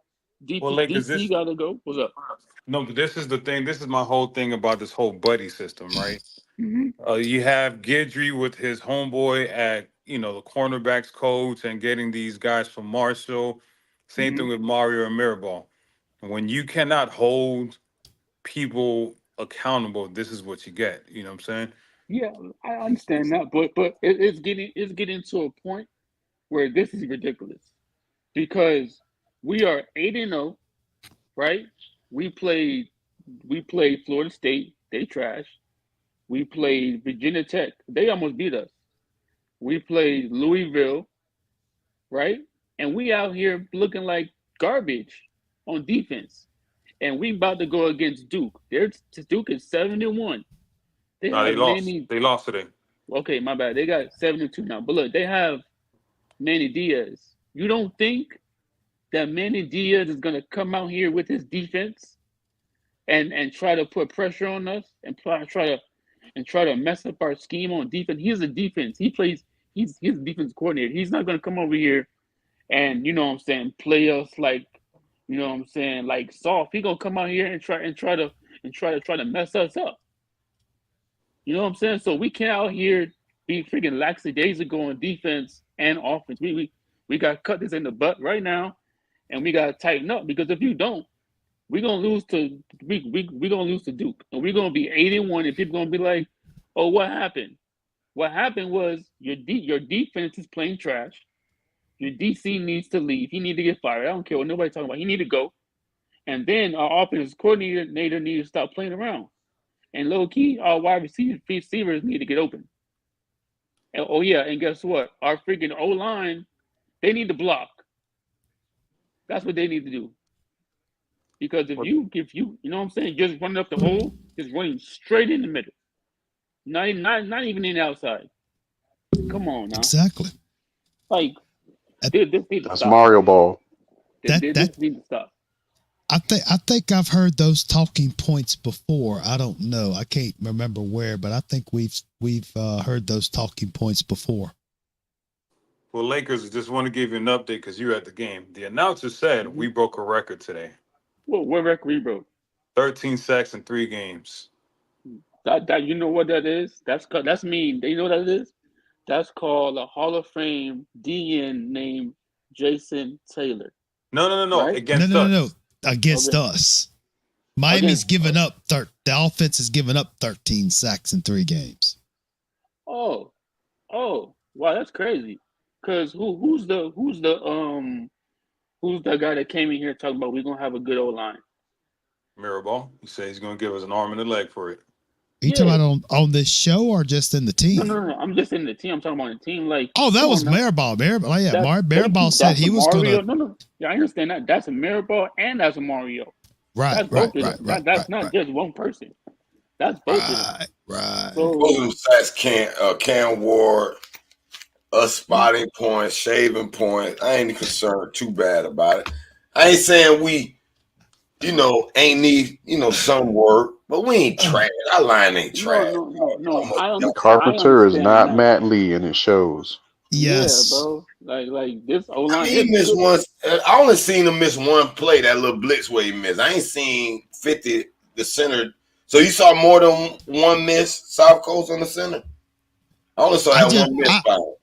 Well, I mean, I just saw that one on the center, but I mean, it's no secret that Malagoa is getting pushed around. He's let we talked about in the pregame about having communication between the linemen on who's got what. Something as simple as the guard and the tackle say, okay, I got the. It looks like they're going to blitz. I got this guy. You catch somebody else. You see what I'm saying? But again, and I want to get back to Lakers all day since he's our eyewitness reporter. But again, the same thing that we saw last year. This tonight, a 4-man rush got to Cam. Yep. That's all I'm saying. Last year it was a 3-man rush. They let Darrell Jackson get a sack. Yes, exactly. But regardless of who it is, you got 4 defensive linemen coming against 5 offensive linemen. And I'm not talking about Cam holding the ball. And if I'm wrong, y'all correct me, but it's just defensive line just went right by. I just don't. And here's my hang up. And this is why I'm not a Mirrorball fan. It's because the guys on this offensive line that we have been here for 3 years. At least 2 years.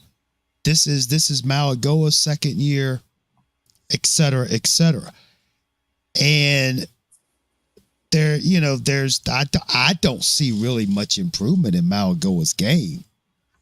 I mean, what kind of techniques, what has been taught? What has these guys been taught? I mean, we're in week 8 of the season. If you count the bye week. Yeah, true. If you go back to, the spring game, spring game and all that stuff, right. It looks like the offensive tackles are just like, they're doing is say hike, and after that they're like double teaming a person, like 2 people double teaming one person, right. and then after that on the left side, 2 people are double teaming that, and then they just get up the hole, and then the running back, it leaves the linebackers to come up in the middle and get the running back, because how are you going to double 2 guys doubling one person on the other side, 2 people doubling another person, then the linebacker gets right here free. You know what I'm saying? That's why you see Martinez can't really get a hole, because the hole is really not getting open. And again, that's why I don't understand why they don't do some little toss sweeps or student body left, student body right, something. Just try to mix it up. That's where a pulling center like Matt Lee would be exceptional. Exactly. And I don't know. So my question is, why don't we? I mean, so this is my thing. This is the problem that I have with this offensive line. I don't think we're playing the players in the right positions. Right. The first thing I'll do is I'll move Rivers to center, put Bell at left tackle, McCoy at left guard, and I'll put McCoy at right guard. And I'll move Marigoa to left guard and keep Cooper at right guard. Right. I just don't think this line is playing its best players, and they're not sitting in the right positions. Yeah, Norman I think Norman agrees with you, Cuban. Look at that. You got a fan club, Cuban. Somebody agrees with you besides me sometimes. I'm starting to see it now. He's at right tackle, the best position for 61 Malgoa. Some say his best position is guard, if true.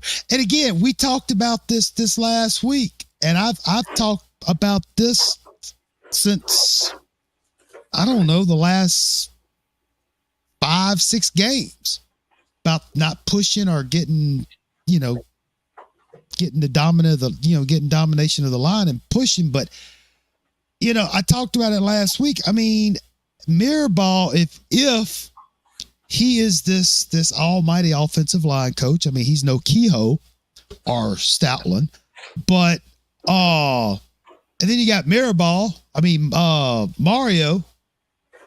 Okay. I mean, if you need to revamp the line. Move some guys around. Work on it in practice. See what happens. You got a pretty darn good defensive line to practice against. But is it? Does it do? I mean, is the defensive line pushing around the offensive line in practice? Is that the problem?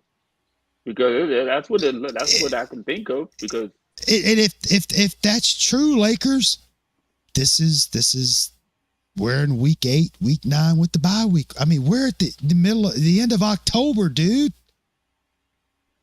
If the first team defensive line is going against the first team offensive line since the 1st of August, and here we are, the end of October, and nothing's really changed with the offensive line, then we got issues. You see what I'm saying? Yeah. Because, that's the whole thing about Green Tree. You had those number ones playing, practicing against each other back in the day and throughout history. Mm-hmm. Iron sharpens iron. Yeah. Yeah. And but, And you know what else is kind of crazy? That when we had Ed Reed over here helping our defense on the secondary out, the secondary was looking good. But now he was just a consultant. I understand that, but he was probably teaching those secondaries and those corners what to do, right? And how to play call, and what to watch for. And now you don't have him, and now look at our defense now, and look at our secondary now. So, we got to question that too, because our defense coordinator out here playing man to man. I mean, was there one time that we played zone this game? I seen everybody play man to man. Everybody was guarding their man. Yeah. And the linebackers got ate up, because did you see Florida State quarterback over here running around like he freaking Lamar Jackson over here? Yeah. You know what I'm saying? And what's up with the linebackers can't go sideline to sideline? What's up with that? Are we too fat? Or we need to slim down a little bit? We got the mustaches, strength and conditioning with the beard as the associate. Oh. Okay. We got the best strength and conditioning since Well, how did when Mr. Mustache was over there at Oregon, how did they linebackers look? Good question. But Panay Sewell went to the NFL and got drafted. I know I'm going to get called crazy, but I told you guys, Mario, y'all keep saying he's a great recruiter, right? I keep telling you guys he's not a great recruiter. He might be a great recruiter, but he's a horrible scout. He can't scout for shit. Okay, so guess what? If that's the case, you might got to call one of these great Miami Hurricanes in there and be your scout. Maybe we had one and we let him go. Oh, well, he resigned. Ed Reed? Highsmith? Well, yeah. Is that because he wanted to go back to the NFL? No, it's because Mario didn't let him fucking scout. Mario wants to do the Larry Coker and go to a 24/7 and look who's the top players and recruit that way, just to say, hey, we got a top recruiting class versus actually scouting players. So you're telling me that Mario didn't want Highsmith to scout players, but Alonzo Highsmith. You get on the show a lot. Go on You Talk and ask them that question. They'll give you the answer. That's crazy. I don't like. That's what I don't like. Because how you going to just kick that man to the curb or whatever happened? And Alonzo Highsmith, you know what I'm saying? He's one of the Miami Hurricanes greats, one of the greats, and he low key is one of the NFL greats in the top of the business, and he knows NFL talent. Even the Browns told you that. You know what I'm saying? Bill Belichick can tell you that. You gonna let him go? See, something I don't know. Something's going on. We got nip it in the butt now, because if we want to win the championship, you got to do it now, because we can't wait till the playoffs come around and be like, oh, what happened to our team? Why are we looking like this? We looked like this before. We looked like this against Virginia. Right. We looked like this against Louisville. We looked like this against Florida State. You know what I'm saying? So Norman, as y'all see, he says, what's puzzling and concerning is Cooper has 3 years experience, Rivers 3, 4, Carpenter has 4, McCoy 1, Francis 2. Most teams have sound offensive line, have 8, 9 man rotation. We don't have that. And you're right. And let's not forget, People starting to wake up now. That's the funny part. People starting to wake up. This is Mario's 3rd year, and again, Sampson came in as a 5-star. Malagoa come in as a 5-star. You got Markel Bell was the best. I think he was the best offensive lineman coming out of junior college. But regardless of the fact, again, since we've had Larry Coker at the helm, it's all about the development or the lack thereof. That's been my biggest beef is, since Butch left for Cleveland, every coach since then has relied on the talent. They've relied on the Miami to out talent the other team. They would come up with some weak ass game plan and hope to out talent the other team. That's why 01 and 02 were so successful. But I digress on that. Yeah, I don't know why. I mean, Mario's a great recruiter. He got Penei Sewell drafted, so I don't know what the problem is. Kwame Bodie. I hope I said that right. Or Body. Yeah, I think I guess you could say it either way. No, you but did not.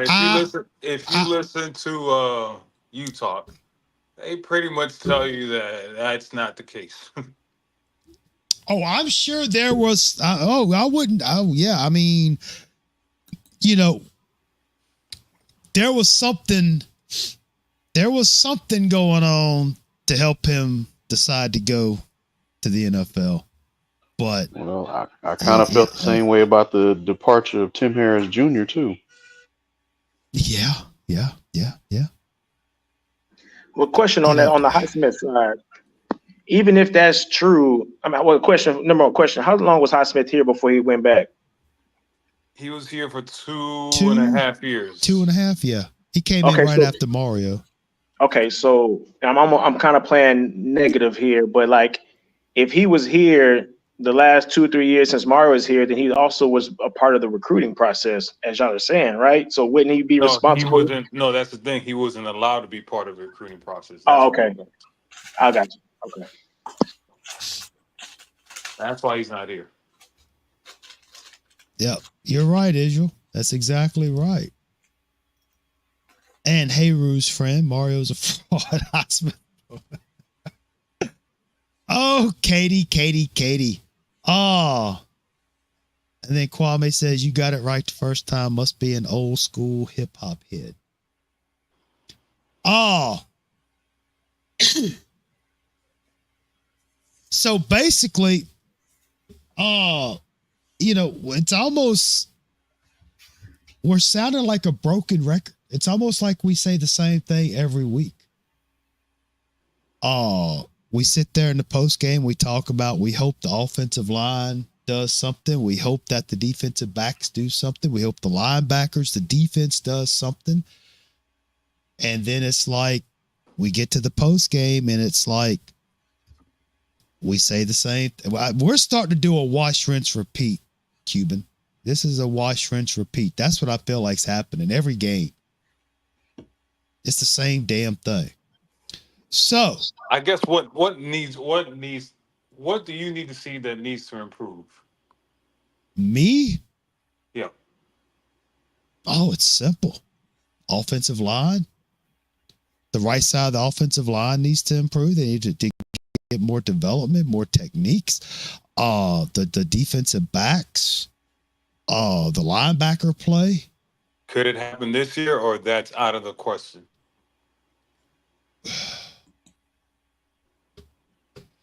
I don't see why it can't be. I mean, if it's a talent, you know, if these young men in the defensive backfield just don't have the athletic ability to do what they need to do, well, maybe somebody needs to take their place, or maybe the coach needs to try to help teach them, try to help them be better. And if this is the best that these young men can do in the secondary, well, then Guidry needs to have some type of defensive game plan to not let their weaknesses be exposed and try to help. Let them play to whatever strengths, do whatever you got to do. But South Coast came, but okay, look, Florida State, right? Yeah. I mean, not Florida State, my bad. Florida, first game. Florida. Yeah, exactly. We look like a great defense. That's what I was saying in the pregame. So then what the heck happened between Florida State and now? Whatever you did with Florida, do the same thing now, because if that's the case, bro, if you can't get these deep, if you out here playing like you playing, then guess what? You need to be gone, because if you can't turn around this defense, and we in week 8 and we about to go against Manny Diaz, and we out here lose against Manny Diaz, you know Manny Diaz is gonna come out here. He gonna be fired up because of what happened against Miami, and how we talk trash about it. Trust me, he gonna have that team fired up. And if they come out here and beat us, actually first quarter 17-0 or 14-0, yep. Guess what? This defense coordinator, he got to go. I think he got to go now. Yeah, we were talking about. I think it's something that it comes from the head coach. The head coach is very stubborn, right? And that goes, and I think that trickles down to the rest of his staff. They're not willing to change or adapt during the season. They'll probably do it after the season, but during the season, Mario is a very stubborn dude, and it's like, this is what we do, this is what we work, and we're not going to change. Right. I mean, we were talking about in the pregame, Lakers. It's like, you know, we all saw the Florida game, and we're like, all right, we got something. And defensively, it's like, I guess they just threw that playbook away. You know, it's like, because the defense has not been the same ever since. You know, unless Florida was really that bad, I don't know. But, you know, this is game 8 against a 1-6 Florida State. And to me, things have not changed defensively. And that's the problem. What you mean? They ain't run the ball. They ain't throw the ball. They ain't do nothing on them. They got that fluky ass. We thought the play was dead. The quarterback run out of the pocket. And other than that, they would have 0. It'd have been 0. And then they got that garbage touchdown because they were shaving points. Other than that, man, the defense clamped this shit down. Stop lying on our defense. Nah. Man, that's what they got clamped down. When did they running back get loose? Porter couldn't cover anything. Okay. What? And number Ain't 19. none of their receivers got more than 3 Hill. catches. Man, y'all Porter was 5 yards away from everybody. It's like he was social distancing. Now, I don't know about the zone cover and what kind of defense we call, but just to sit here and say our defense played bad, it's a lie. The defense actually, no, seriously though, you're right, Hayru. You're right. The defense didn't really play that bad. It's just Florida State played worse. Their offense was worse. Yeah, but check this out. Check this out. Oh, But look, if you know what I'm saying, if that's the case, then you should never have Florida State have any points then. You know what I'm saying? I just told you they really wasn't supposed to score no point. That fluky, I thought the play was dead. And he busts out the middle. Okay, they got that little 7. Other than that, it would have been, what, 24 to nothing and a half. Yeah. And we get 13 more on them. It would have been 36 to nothing. And then we got that little garbage touchdown at the end. But if you look at the miscues that Florida State had on offense. The drop passes. 28 for 133 to our 42-30. They had 115 passing yards. All I'm saying is if you put a team like Pittsburgh or Clemson in those same situations, the quarterback doesn't miss those passes. The receivers don't drop those passes. Thank you. That's all I'm saying. Look. Sometimes they drop them passes because the defense harassing them. The DB's harassing them. Man, listen, bro. I don't know what game. Or they fight through the play and they can't hold on to the ball because the DB swipes. But there was no DB within 5 yards of them. How? Oh, y'all. So you just saying he missed a wide open receiver? I mean, Kiko had that one lucky play. The receivers drop catchable balls. Right. Listen, bro. He might need to go back and watch that Virginia Tech game. That's what he might need to go do and watch it and look how we talking about the day. We're not talking about Virginia Tech. We're talking about the day. I understand that. Y'all say they played bad today, and y'all lying. They did. Okay, because Southern got 1 catch for 29. Okay, the other receiver 1 catch for 27. Benson got 3 catches for 21. 2 catches for 13. 1 catch for 10. Okay. Man, y'all stop it. Go ahead, Lakers. Listen, bro. If Florida State had a good quarterback that can run the ball and throw the ball, just like Virginia Tech had a good quarterback that can run and throw the ball, and their running game was good, they would have gave us problems. Because you know why? We cannot when the quarterback runs the ball, we can't stop that because our linebackers can't get sideline to sideline. And guess what? Every time a corner is locked up with the wide receiver, they can't get off that, and they can't tackle nobody in space. So what are you talking about? That this defense is okay? This defense is trash, bro. Come on, bro. This defense is this defense is not good at all.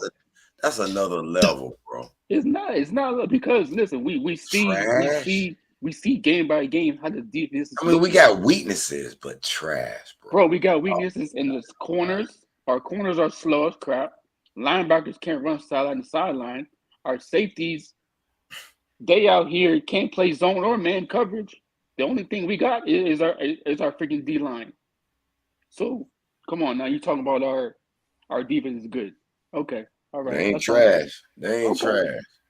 Okay. Well, they definitely, the defensive backs and linebackers, it needs to be revamped and reorganized and reconstructed. It needs to be done. It needs to be rebuilt. It just needs to be rebuilt. Something has got to happen. You can't tell me there are young men on the sidelines that could get in the game and do a little better. Yeah. That's all. And guess what? I'm telling y'all right now, I'm a Canes fan, but when we go against these Clemsons, Georgia Tech, those teams, they coming for us because they see how much media attention we got, who's a quarterback, You know what I'm saying? Who's our wide Y'all some receivers? scary ass Hey, Kane No, fans. don't Could forget. you put We not. could you Y'all put some Katie's soft. comment? Don't you ever call Mario We, soft? All y'all soft hey, Kane listen, hold fans. up, bro. We No, not Hating soft. no no, right now. We just no, realist, bro. We supposed to We believe we no. can realist whoop though. everybody. Now Okay, y'all okay. scared. Now, Cause y'all done got okay. beat over y'all head Let's for 20 years. let's Stop, think Coach. about Could you put Katie's comments up? She a who, Clemson Rue? fan. I don't want to see her That comment. one. That one. You embarrassed me, Coach. Yeah, that one. Y'all Okay, Clemson okay, fans. okay, Shut up. okay. All right. Now, let's not forget. Let's not forget who Miami plays next Saturday. That's Duke, Thank you. right? Thank you. And the head coach is Manny Diaz, Mm-hmm. The first who or the second? when he was defensive coordinator, had a pretty darn good defense. Correct? Sure did. He was a pretty good defensive-minded coach. Correct? Yeah. Oh yeah. And guess what? And then he went over there to Penn State, and he was like, their team was. Exactly. Thank you. So now I'm just saying that's the cards on the table. I'm not saying Duke's gonna win or lose.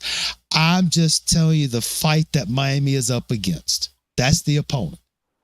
Now, does Duke have the talent? I don't know. But we didn't think Cal had the talent.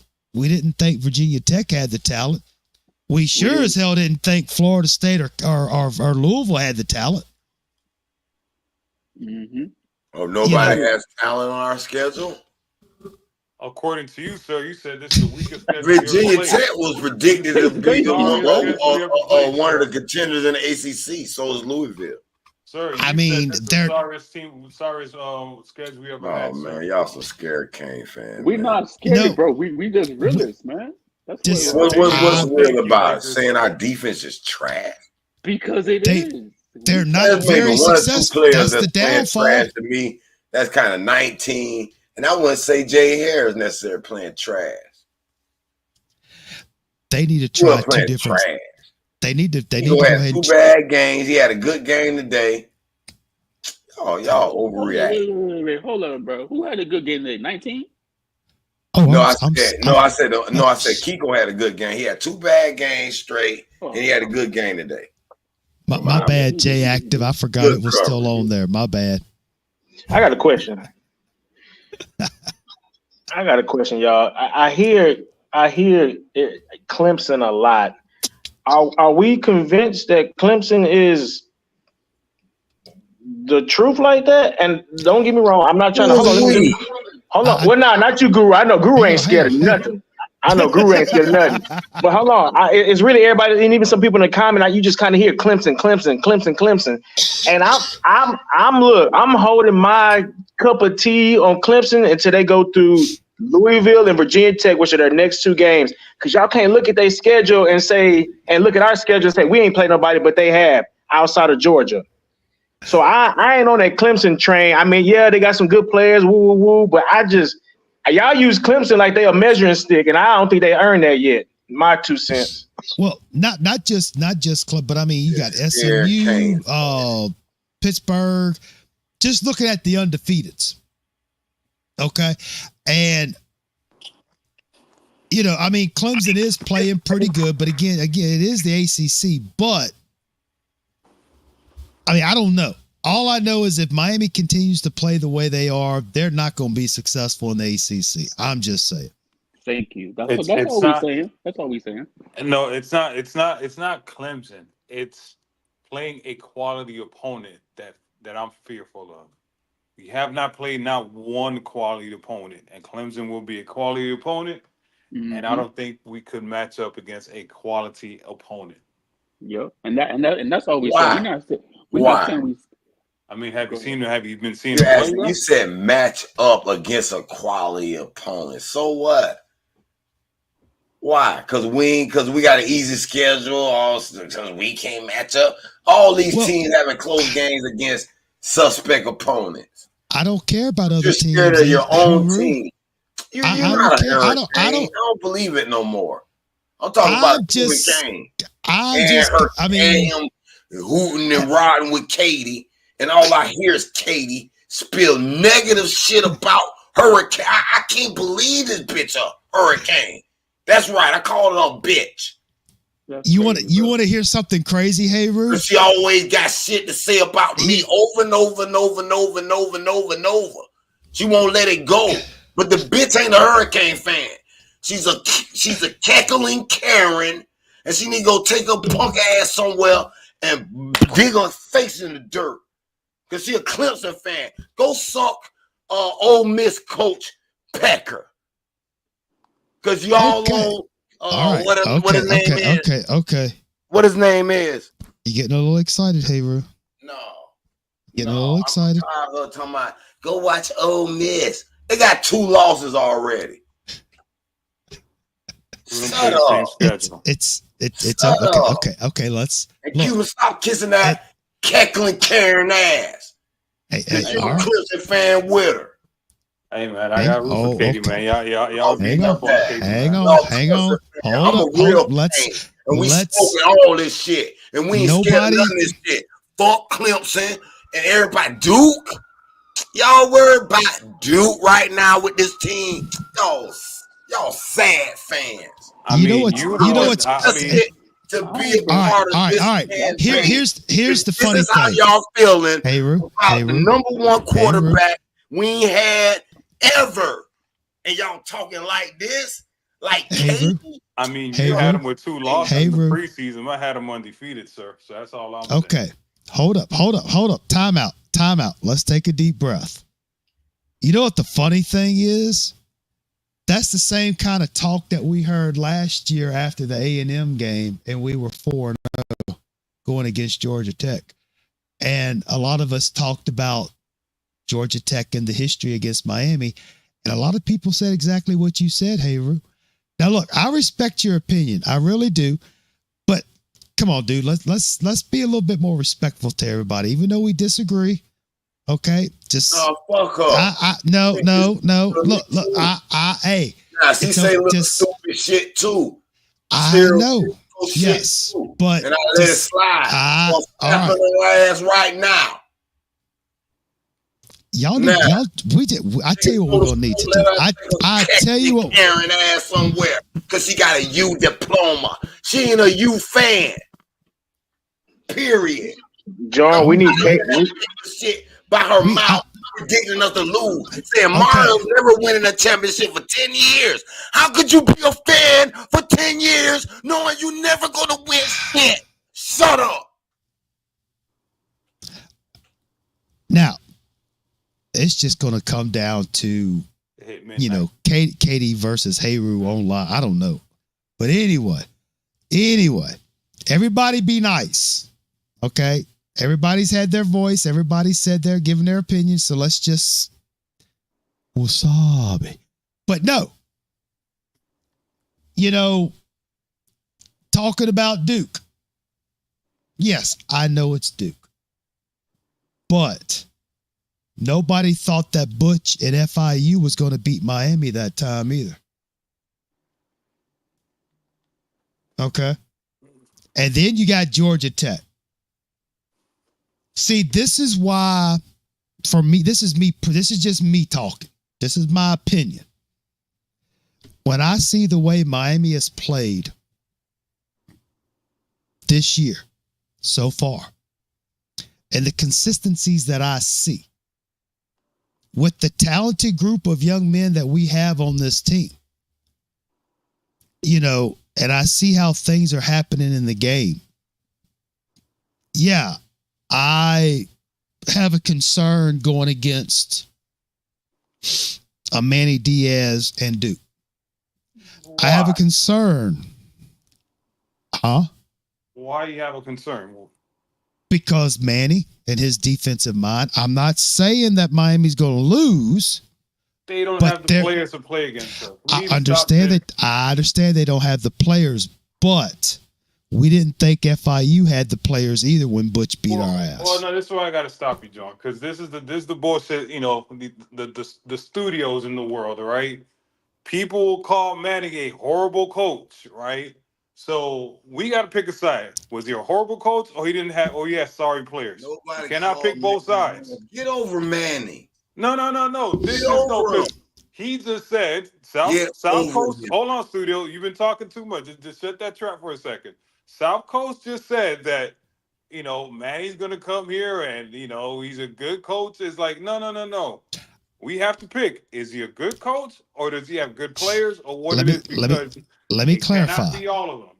Let me clarify. I This said is- he was a good defensive coach. He's a good defensive mind.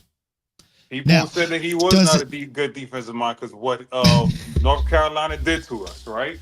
So I'm just trying to make sure all the bullshit is out of the table because first, Matty didn't recruit well, and second was he was a horrible coach. We cannot use all the excuses because we have the talent, right? We have Right. the talent. Again, if Miami comes out and just plays to their bit, Duke won't be a problem, but you still have to take that into consideration because there's a lot of intangibles with Manny, regardless of if he was a good coach, bad coach, talent, no talent, whatever. He still had a pretty decent defense. It worked pretty well in 2017, I believe it was. But that's beside the point. I'm just saying, if Miami continues to play the way they've been playing the last 4 games, four games, mm-hmm. anything is possible. And this was a 1-6 Florida State team. Yep. Hey, Okay. you know what? This game and last game, we didn't. This game in the Virginia Tech game, we looked okay. We didn't look that great. Especially this game, we didn't look great at all on offense and defense. Now, look, don't get me wrong. Now, I wouldn't be. This is what I'm gonna get on you guys, right? This is what I'm gonna get on you guys because studio was talking all his shit, right? But old Cuban over here predicted them to go 12-0. Right. Everybody else had losses out here. I said no, they're going undefeated. I am not trying to hear none of this Duke shit. Nothing about Duke has great players, great coaches, great facility. I am not trying to hear none of that bullshit. So all this bullshit about Duke and Mac, I am not trying to hear that shit. I said in the beginning of the season, 12-0, no excuses. I don't want to hear none of this bullshit. Hey, listen, I understand that, but like we have to play that. Look, the only thing that me and South Carolina are saying is that we have to play better. We have to. This defense and this offense has to. Well, defense technically, but defense and offense, they have to play better. Against Florida State was a weak competition. You know what I'm saying? This whole schedule is a weak competition. Yeah, I know. But if you know what I'm saying, we should have gave Florida State 60 points. We should have gave them 60, and our defense should have shut them down. If that's the case, you know what I'm saying? Like we out here talking about we the world's best and everything, but we out here was not looking good a couple games ago. You know what I'm saying? Yeah, Come on now. See, hold on. You see what Norman is saying? This is where I gotta get on people's asses, right? Manny was a lousy recruiter for linebackers. Mara's a lousy recruiter for offensive linemen, right? So if Manny was such a lousy recruiter, why are our best players and Manny players still at this damn time? Restrepo's a Manny player, George is a Manny player, Arroyo's a Manny player, Rivers a Manny player, Borregala's a Manny player, Blasaint's a Manny player, number 2 is a Manny player. If he was such a recruiter, why are our best players Manny players? All I know is I'd love to have Quarterman and Pickney on the linebacker crew right now. Yep. Yeah, me too. But that's because y'all addicted to losing and y'all want to start losing weight. Y'all can't accept this winning way right now. It's not about that. It's about get over Manny. I was off of Manny. I didn't want to fight, but he's over. No. This is our next game. We have to talk about it because this is the next upcoming game. Look, I don't think Duke's going to survive. Duke won't.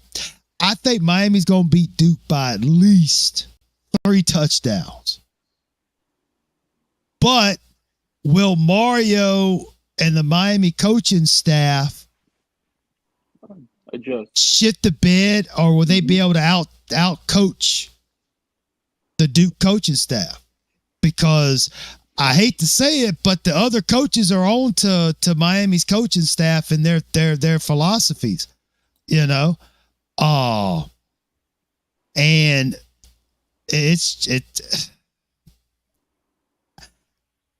I just didn't think the game tonight was going to be as close as it was going to be.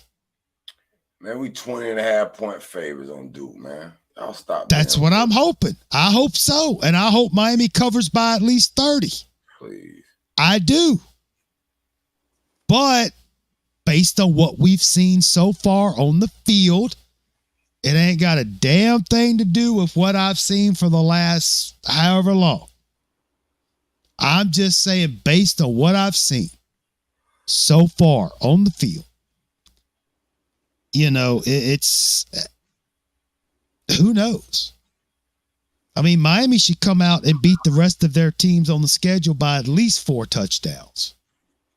Hey, I know if we would have had a 26-14 game like Ole Miss had against Oklahoma, Mario and our whole coaching staff would be getting destroyed. That's because it's a 1-6 Florida State. Oklahoma trash too. They were 3-5 or something. But they're not 1-6. Yeah, that's not even a rivalry game like Florida State game is. I mean, Florida State. You just take Florida State, take Florida State out of it. It's a 1-6 team. Florida State beat Cal. So I don't want to hear it. We barely beat Cal. I don't want to hear it. I know, right? And you know what I'm saying? And we barely beat Cal, but Florida State beat Cal. So what? We came back. Why didn't Florida State was able to do what Cal did? Because Cal game was a scripted, spotted game first half. So when it go against you, it has to be scripted, and there's a conspiracy theory, and you know the aliens landed on the moon and all this crazy stuff. Yeah, I'm damn bad. You go through aliens and stuff. That's why. Hey, but y'all look, truth be told, though, and I'll actually add, truth be told, like I'm not concerned with Duke, but to y'all's point, we probably said that about Cal too, and see how that game went. But the truth of the matter is, we really can't compare other teams' scores, because if it was based on that, we wouldn't have to play the game. You play the game because every game gonna be different. And y'all said it.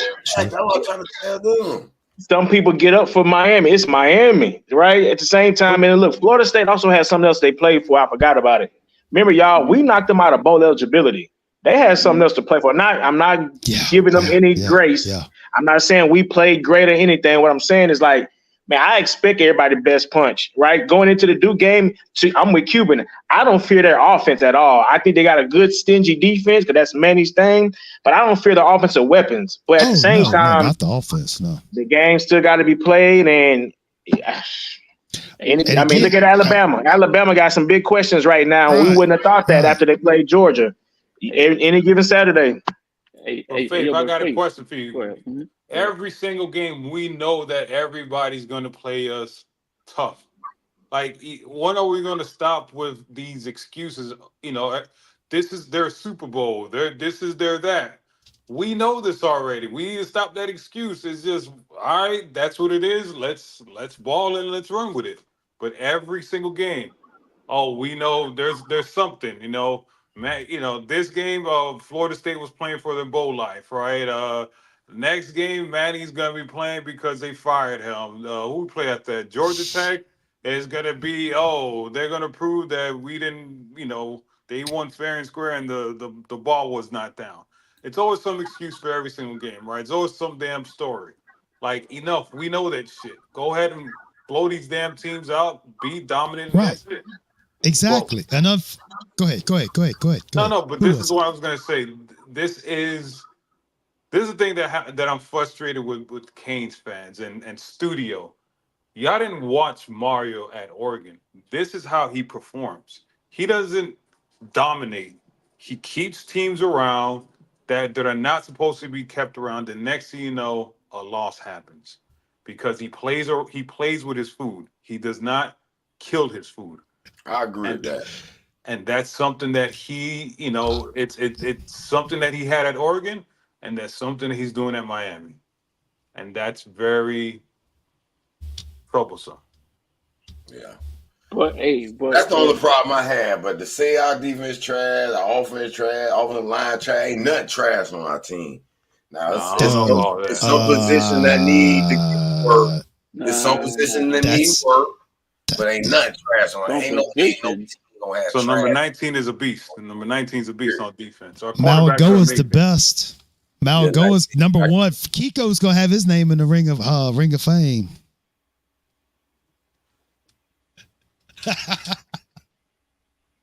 Nah, but I mean, seriously though, I mean, you can't sit there and say that the linebackers don't need to be,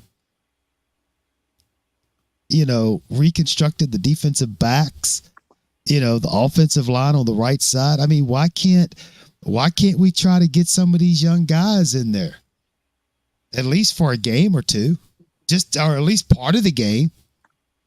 But, I mean, why? What? Now hold on. Now what's the real reason why number 19 playing? Because he don't look like an outside corner. He look like more of a slot corner. And then why is Porter playing slot? It's because he's connected. Because it's the whole homeboys thing. This is I said this earlier on. It's Yeah, you did. it's all this.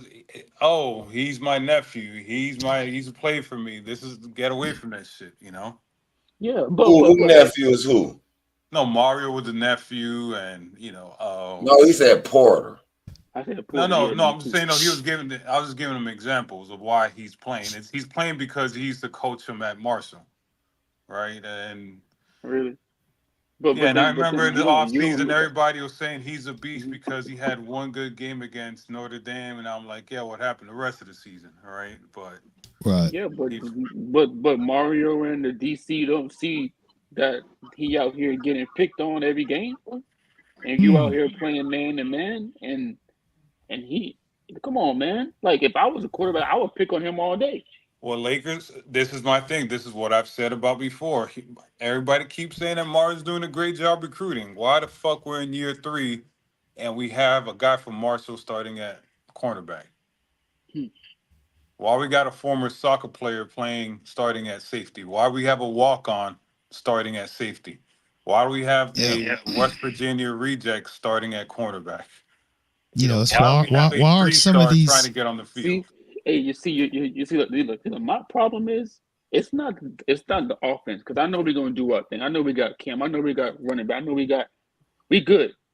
Right. My problem is the defense, because exactly the defense is the one that has to go against other teams' offense. I'm not saying, you know what I'm saying? So that's my problem.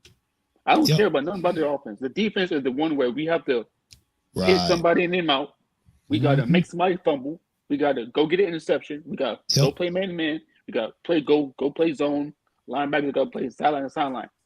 The only thing that on this team that looks good right now is D-line. That's it. Yeah. That's it. I agree with that. Because, like, you know what I'm saying? We don't want to say good teams. We don't want to say Clemson and everything, but we have to, because we have to go through, you know what I'm saying, these great things if you want to get into the playoffs. If you want to get into the playoffs and the ACC championship. Because if you out here looking like this in the defense, but our offense is, carrying the load, you know what I'm saying? It's going to be a game. It's going to be a shootout. Right. And guess what? We're going to be at the edge of our seats, biting our nails. Mm-hmm. And if they score a bomb at the end of the game, because our number 19 got freaking beat on the double route, or freaking Porter got beat on the double route, and the safety wasn't there, what problem? Who problem is that? That's on the player and the DC's fault. Cuban brings a good point as far as our recruiting goes, because, context, right? We're down our corner, Damari, right? So we're down one corner, and then we lost, 4 out of 5 defensive backs last year. We had one returner. That was Darrell Porter. Mhm. So we're already young coming in, inexperienced, and one of the guys that we had coming back is injured. The DBs is a concern. Period. I mean, if Yes. Yes. we're gonna be a Big 12 team. To Lakers' point, we're gonna have to win shootouts, biting our nails, edge of our seat. What do y'all call it? Cardiac canes, whatever they call it. To me, that's our future. That's our future. If our Yeah. D line can't Yeah. get there, and look, thank God for Simeon Barrow. I'm very impressed with that young man. Ooh, man. He's Yes. a great Yes. pickup. Yes. Great pickup. Yes. Yes. Mhm. I'm talking about number 10, the one that plays inside. Not 9. I'm cool with 9 too, but 10, the last couple of games, he's been really creating havoc, man. Hey, Yep. hey, yo, Faith, guess what, Faith? Hey, guess what? We might need to go tell Jason Taylor to go look at some of these cornerbacks. You know what I'm saying? And go recruit some of these cornerbacks. No, what I would do if I was Mario, I would go over that Florida State sidelines and say, "Hey, Patrick Surtain, come coach Miami." But hold on, somebody just sent me this thing about Mario. I love what he just said. He said all recruits in state and out of state. Can you now clearly see the trajectory of this program versus the other programs in this state? And then like he went out with a fist punch. So that's a good thing or a bad thing? I don't That's a understand. good thing. That's a good thing. Pretty much saying that Miami's a shit and don't go to no other school. You Okay, know? good. So, Yeah. But he said it with a real asshole tone of voice, and I appreciate that. He talked like a true hurricane versus a soft hurricane. Yeah. Like the Dolphins head coach. But you know, we're not gonna deal with the Dolphins head coach. Here we go. But I mean, the fact of the matter is, though, you got to admit there are some issues still to this day with the defense. You know, and even if this Miami team wins the ACC, okay, how the hell are you going to be successful in the playoffs when the competition? Hey, Miss LMV, how you doing? You know, that's my whole thing. I want Miami to win. I'm not sitting here wanting them to lose. I'm not afraid. I'm just saying, if you're going to play with the big boys, you got to play like a big boy. And let's face it, we're in the weak ass ACC. According to somebody, if Pitt win the rest of their games, they should be the number 1 team in the nation. I don't know about all that. I think they could, but that doesn't mean anything. They are a good team. That doesn't mean that they'll beat us. I mean, you could be the number 1 team in the nation. I'm not saying they're going to beat us. But again, to be fair, they're in the ACC also. Exactly. You know, so but talk like they so tough. They're not that tough. But I mean, the only thing is Miami has got the luck of the draw on their schedule. They don't have to play Clemson, don't have to play SMU, don't have to play Pittsburgh.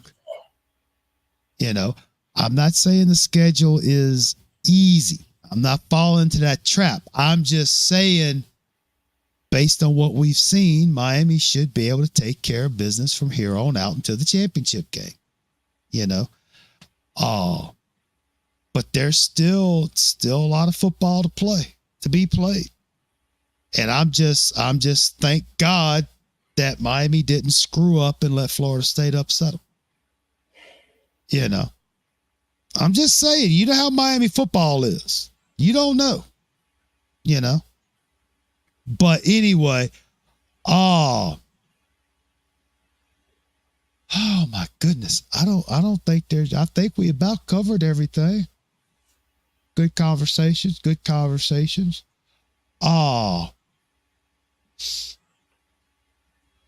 So let's see here. I guess before we get out of here, I'll let everybody give their final words. That seems to be the status quo that we follow. So I want to start with Lakers all day. Give us your final thoughts, comments before we get out of here. All right. So let's go, let's go put 40, 50 points up against Manny Diaz and the Duke players and Duke team. I want to see us play better on offense and defense. when Brown got hurt, that's you know what I'm saying. We need to go deep again. You know what I'm saying. I like when we go deep. I like when we you know what I'm saying make a whole okay. So we gotta defense gotta play great, offense gotta play good, great, and we're gonna see because I want to see that Florida game again. But we gotta have that Florida game against Duke. We gotta come out here, smash mouth, knock somebody out, fumble, interception. You know what I'm saying? Go talk trash to Manny Diaz if you got to. You feel me? That's how we gotta play. Hard nosed football, man. Because we can't come out here, you know what I'm saying, giving them all the credit and you know what I'm saying, we out here looking bad. Defense gotta play great, man. Because that's the only way we gonna go far. Is the defense play good? Just like Ray Lewis said. Ray Lewis said, defense wins championships. Come on now. We gotta Right. tighten up. All right, Faith, Family, and Football, what kind of words of wisdom you got for us tonight?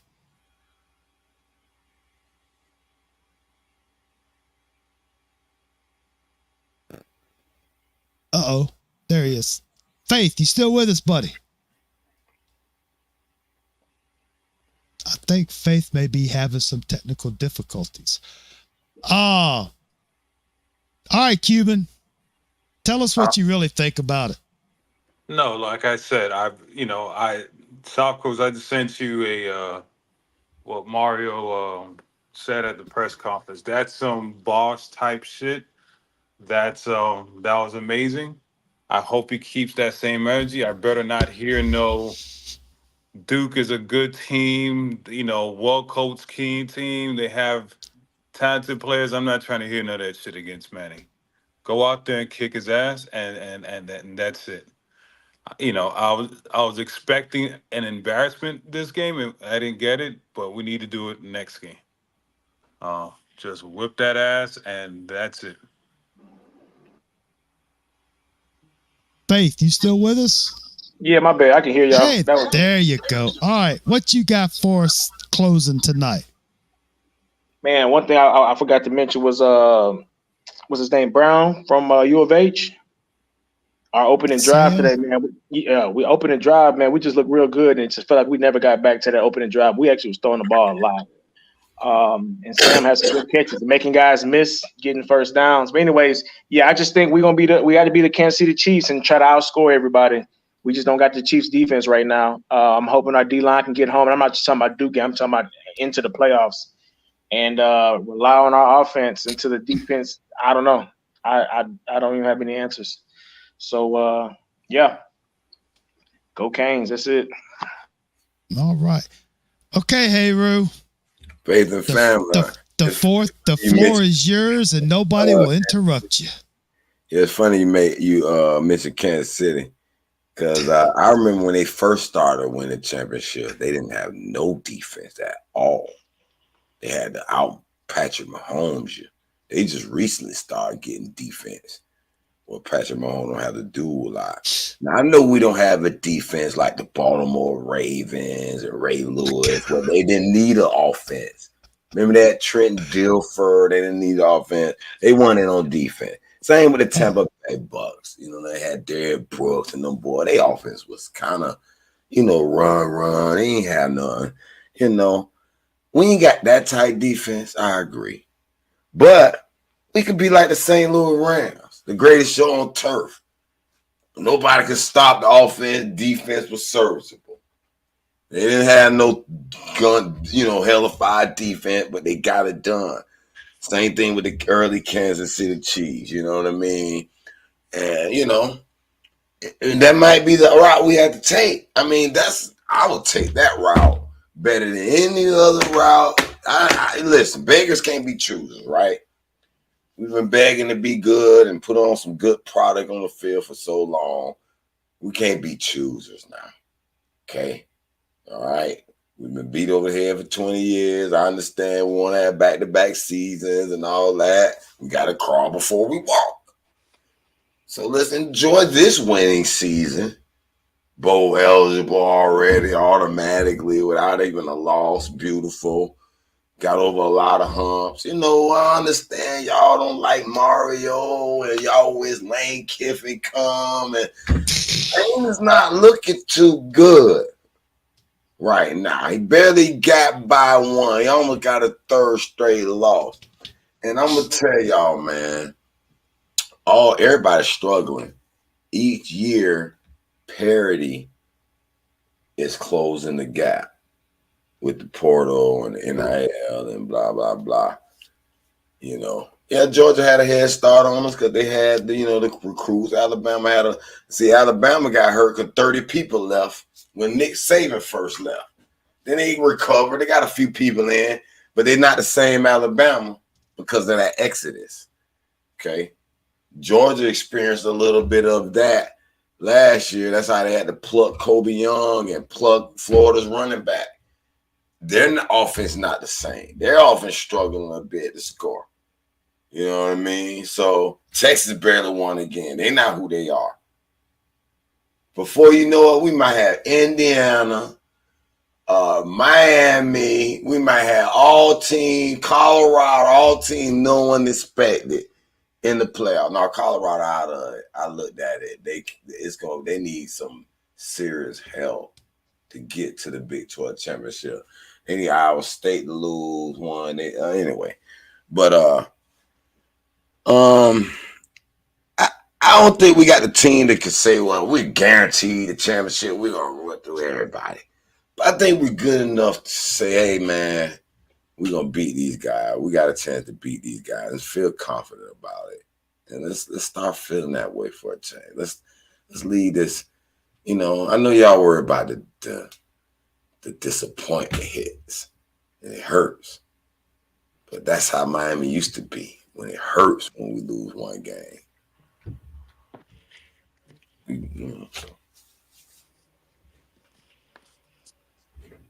All right. So, yeah, I'm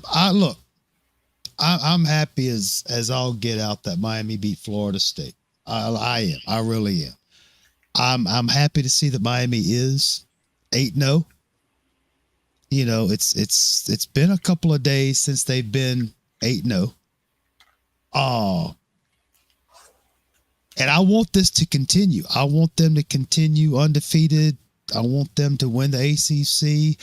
I want them to go into the playoffs and perform and be successful. That's what I want. I'm not wanting them to lose, but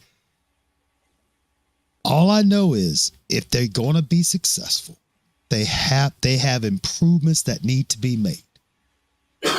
You know, because let's face it, Miami really has not played anybody. They have not played a top 25 team. And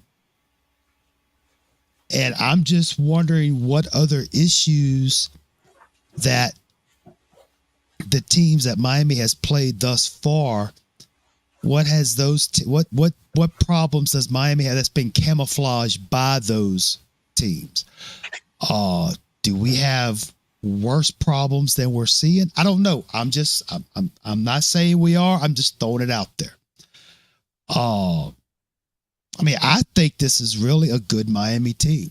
This is one of the better offenses that we've seen in a while, a lot more productive offenses. We saw it tonight where the passing game wasn't really doing much, but the running game come in and took over.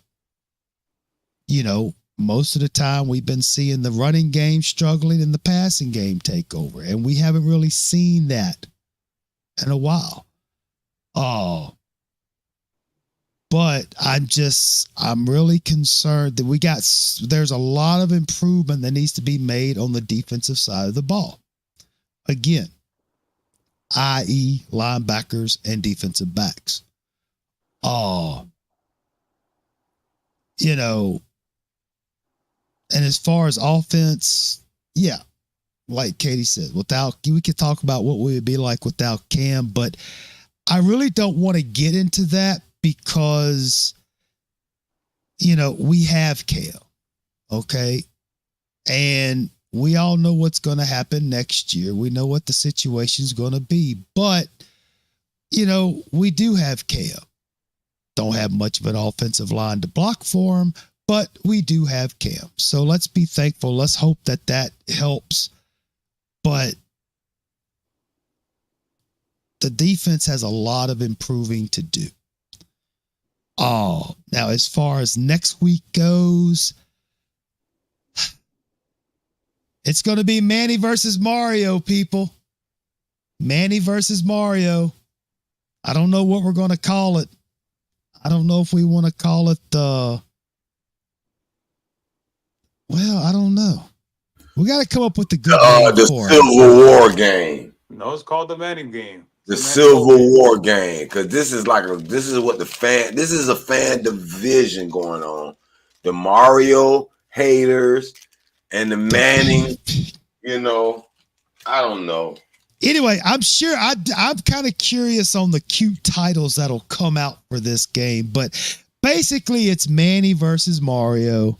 Manny versus Manny. Yeah. You're right. You're absolutely right, Cuban. I appreciate you reminding me that. I forgot about that. But again, it's Duke. I mean, they don't really have the firepower, but Miami still has to come out and play Miami football. They can't just take anything for granted. They got a mobile quarterback, Malik Murphy. He can throw it deep now. They can give us some issues. But he's not really anyway, a quarterback. If y'all say we trash like y'all think we are. Now, did I interrupt y'all? I'll let y'all talk. Let me talk. Well, I gotta pray for you, sir, because you're gonna have a rough household. Yeah, keep reminding me. Thank you, Cuban. I appreciate it. I'm glad you're always there. Cuban was right because we had a show earlier on, and I said that Texas A&M was gonna win, and I said but this is the thing. With Studio doesn't want to quote me when I'm right. I said Texas A&M was gonna win the SEC, right? But that's here and over there. Well, yeah. But anyway, look, you know what? Let's just, again, like we said last week, let's just, close the book. Let's enjoy this 8-0. Let's enjoy this victory over Florida State, regardless of how dysfunctional or functional anybody may think it was. Let's just enjoy the fact that we finally beat Florida State. And just hope that the train keeps a rolling, and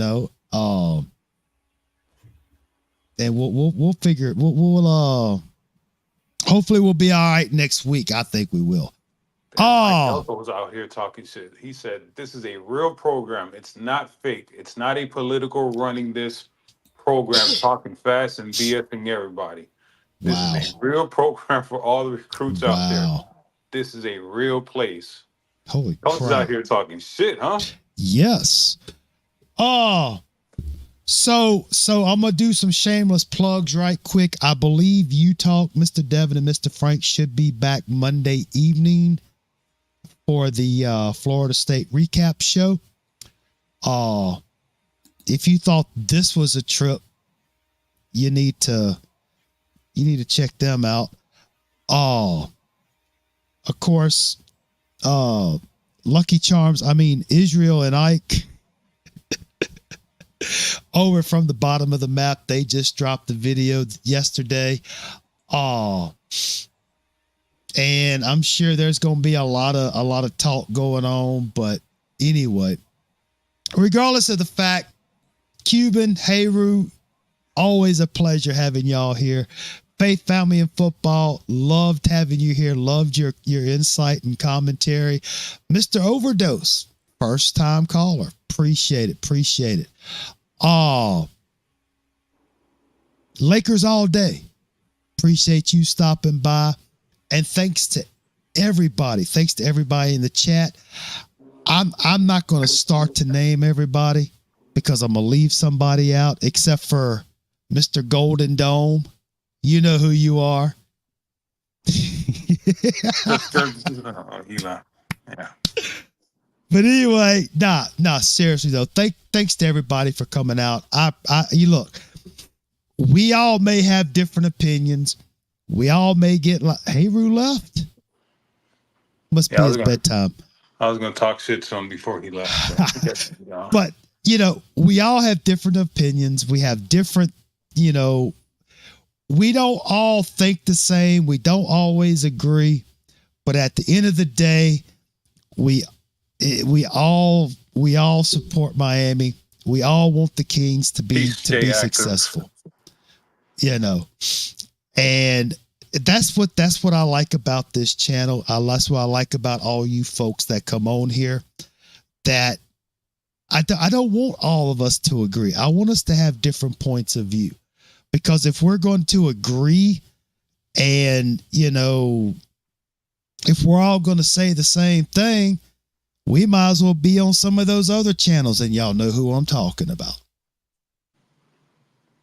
You know, the corporate radio channels for Miami, you know, where where they all say the same thing and everybody follows in line, you know.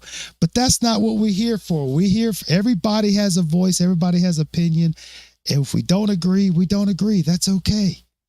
We don't hate each other, even if you're a Notre Dame fan. But that's it. I'm out of here. Holy crap. We've been on for almost 3 hours, man. It's been a while since we've been on this long. But thank y'all. I'm sure we'll probably have a gathering sometime next week. Of course, we will have a pregame show for Duke and a postgame show for Duke. But until then, peace, love, and soul. Go Canes. We beat Florida State. Thank y'all again. Y'all stay safe. 8-0. 8-0, baby. 8-0. 4 more. So y'all stay safe, stay smart. And we're going to catch y'all next time. Appreciate y'all. Bye.